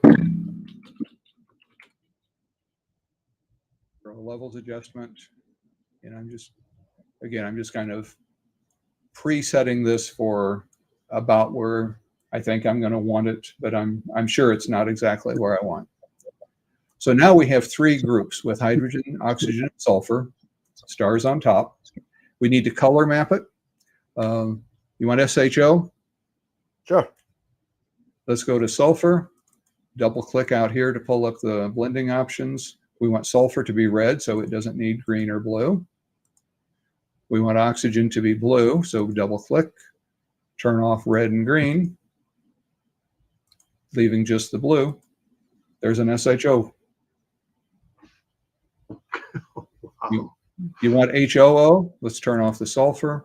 We'll make the oxygen, double click, make it green and blue. There's an HOO version. You want, if you want HSO, the way I normally do that is I'll go to the sulfur and I'll make it green. And that usually comes out kind of ugly looking, but I'll change it from pass through to lighten. So I'm only picking up the lighter parts instead of the darker parts.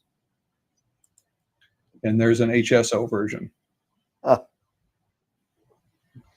So once you get,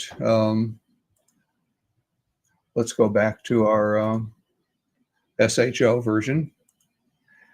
Now we might want to adjust the color balance and the intensity of the various elements.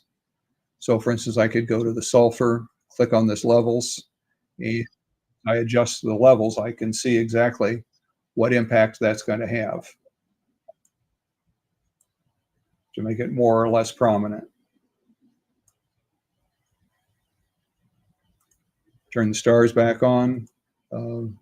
Maybe minimize the stars a little bit. They're already pretty tight. I like colorful stars, so I'm going to pump some saturation into the stars. And there's getting close to a finished image. Nice. Wow. That's That awesome. is unbelievable. So Yep. that's the Craig Stocks method of using Photoshop. There you go. Yeah. So Craig, classes. When do the classes start? What's because we're going to get We a are lot of actually inquiries. Christian Sase and I are planning master classes in St. George in September. It'll be a week-long master class going over both astro landscape as well as deep sky, with outings every night, weather permitting, to collect data and then get together in the afternoons and for the workshop hands-on processing. And you're going to do this on Long Island, right? Actually in beautiful sunny St. George, Utah, which is about a 2-hour drive from Las Vegas. So you fly into Las Vegas and do some vacationing and then drive up to St. George to do some learning.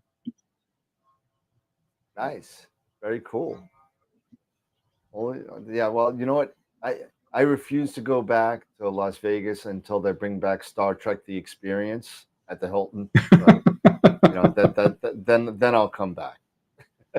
So I need my Romulan ale Quark Spar.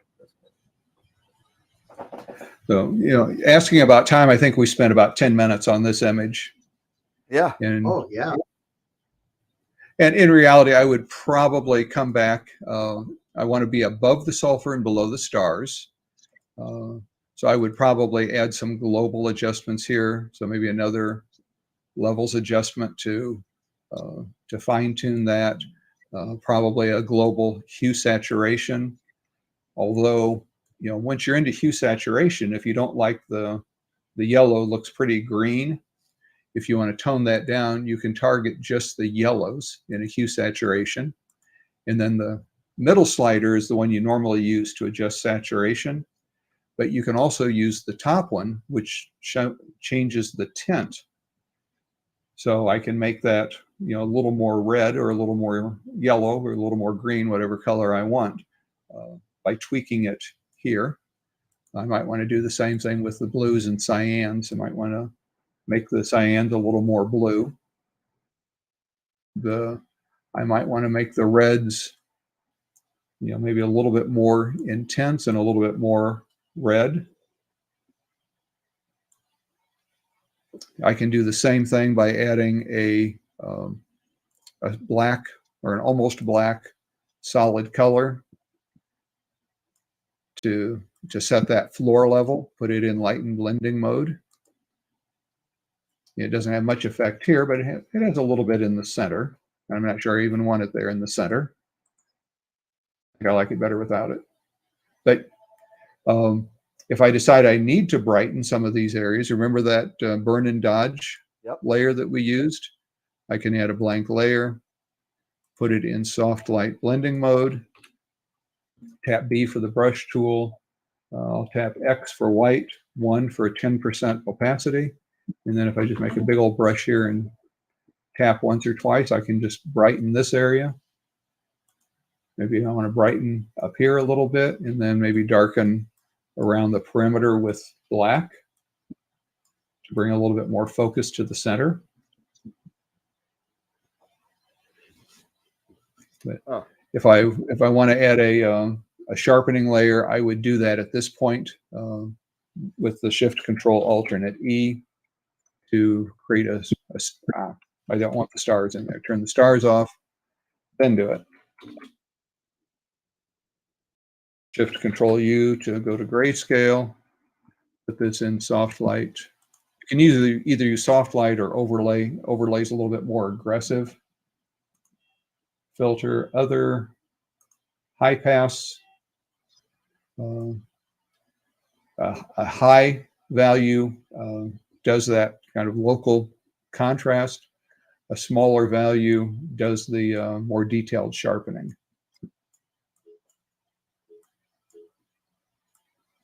And usually you want to go to where it's too strong and then back off some. Nice. And turn the stars back on, and there you go. There you go.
See if show on stream. Let me see if this works. I hope we still got we're still live. Hold on a second.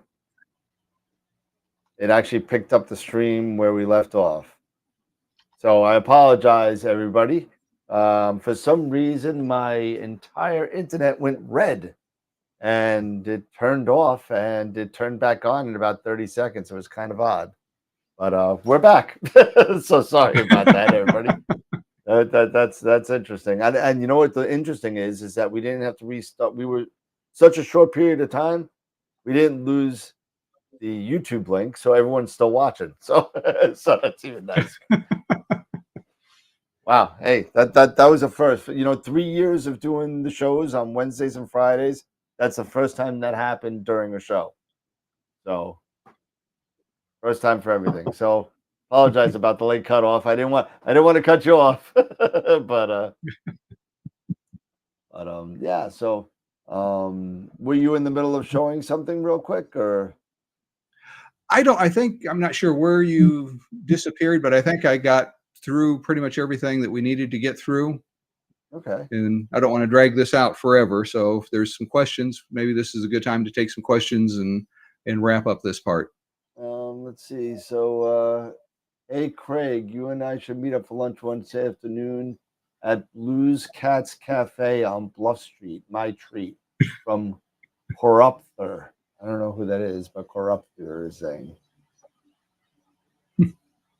Let's see, to the feed, and everyone was talking about the feed stopping. People were just saying, "Hey, I love the narrowband colors. You got great teaching qualities." Then people are talking about green eggs and ham, and that's it. So yeah, so no. Oh, it's Dylan Reese over in Arizona. So he's also known as Bloodstone. I'm sorry, I forgot that's his other handle.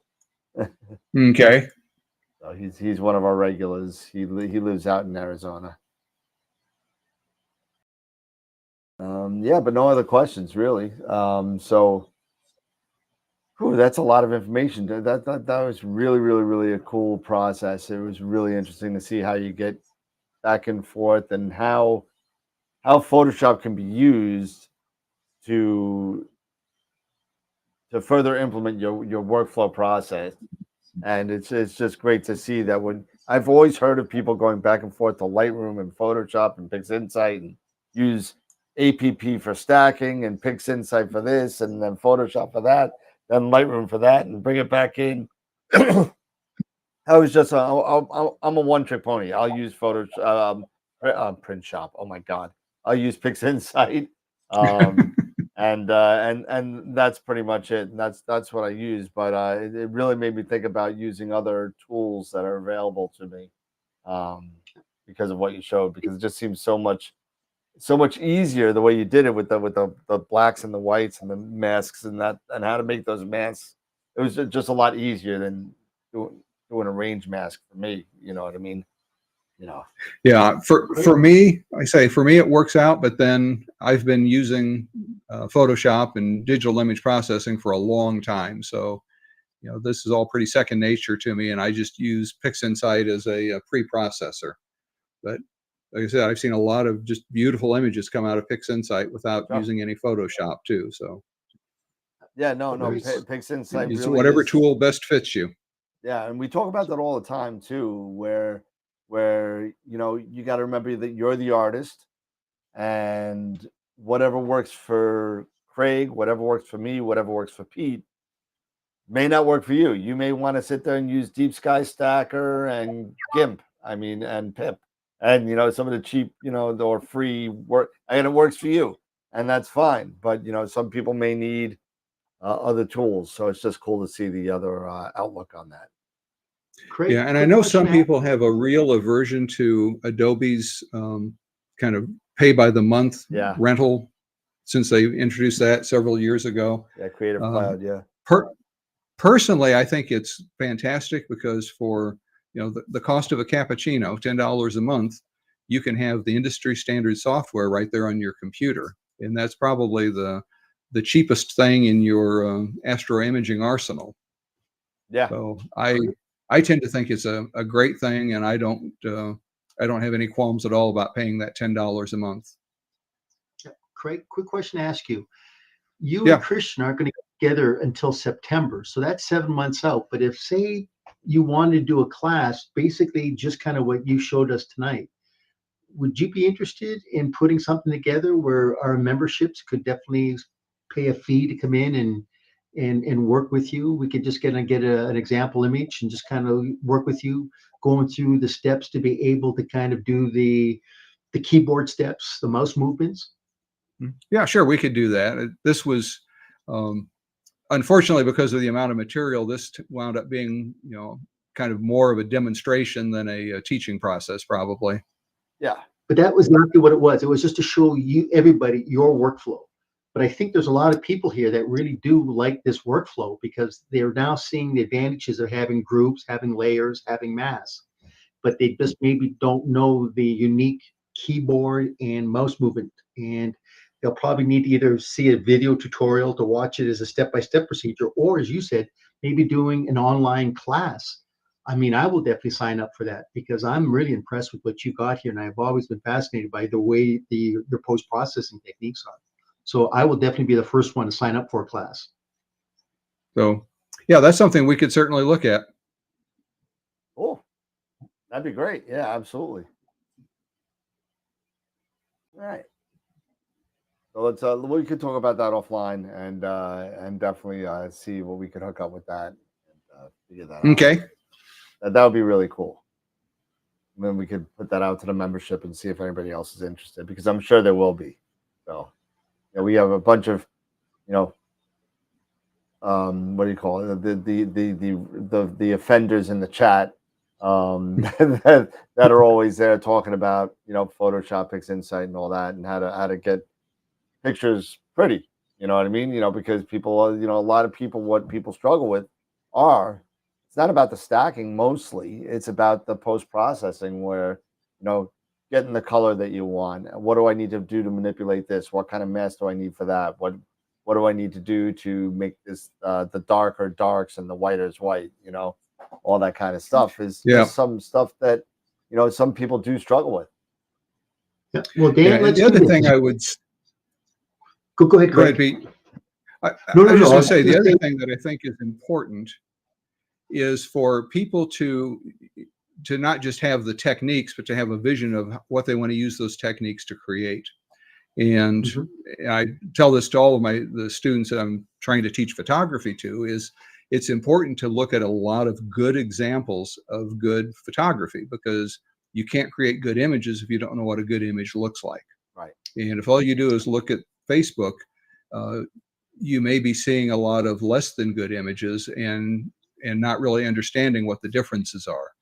So, spend the time to search out the atom blocks and, the people who are, really have the reputation for creating stellar images, no pun intended, no. And try to understand what is it about their image that appeals to you. Is it the black level? Is it the colors? Is it the detail? And, try to figure out then how you can bring those qualities into your images. Yeah. Because otherwise it's just a bunch of techniques with no real direction. Right. Yeah. Well, I tell you what, I think we got a lot of interest that people would definitely sign up. So what, I Dan? seen 5 people right off the top that said I joined. Yep. So. Yep. So what we'll do is we'll figure out how many people would get committed, and then Craig, we'll definitely work with you to see, hey, if you want to do an online, we'll pick a date and time, and literally we'll just do a paid program, and literally we'll just set it for a couple hours, and maybe we do this for 3 or 4 or 5 weeks, whatever is good for you. But definitely, I can't see the sense of waiting. Yeah, and then this way, then comes September, when you and Christian get together, then people can definitely kind of say, yeah, this is definitely something I truly want to come out to St. George to. Yeah, and we're going to be covering, like I say, landscape astrophotography as well as deep sky. So it's a little bit broader subject. Yeah, and absolutely. There's no substitute for being able to go out into the stars and collect some of your own data and then, work on that data the next day. Yep. And I know Christian and I have, he uses APP for the most part, where I'm more of a PixInsight and Photoshop. So I think we have a good, point counterpoint, different approaches to solving the same problem. Exactly. As long as the solution is just the same, that's all that really matters, right? Exactly. Doesn't Yeah. matter the Well, mythology. Just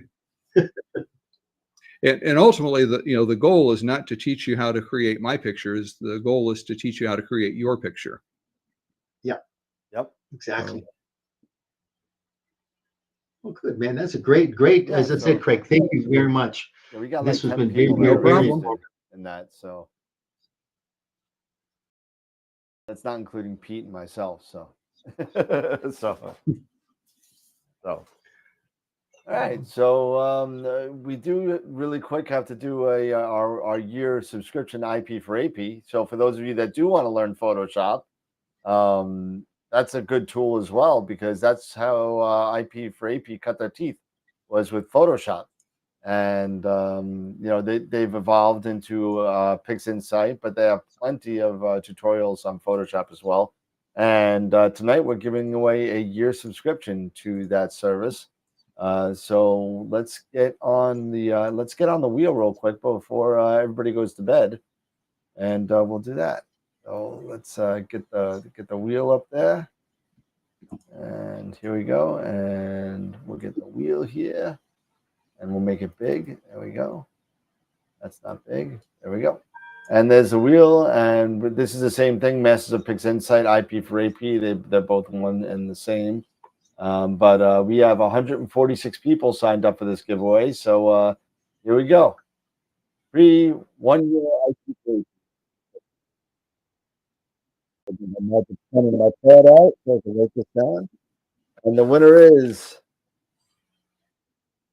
Newman. Newman wins it. Norm Hughes. Norm Hughes. IP for AP. Congratulations, Newman. And we'll send that out to you. I know you. I'll send you the email, and we'll get you rolling. You'll get an email from Pete saying how you could redeem your subscription to IP for AP for a year. So congrats, Newman. Awesome.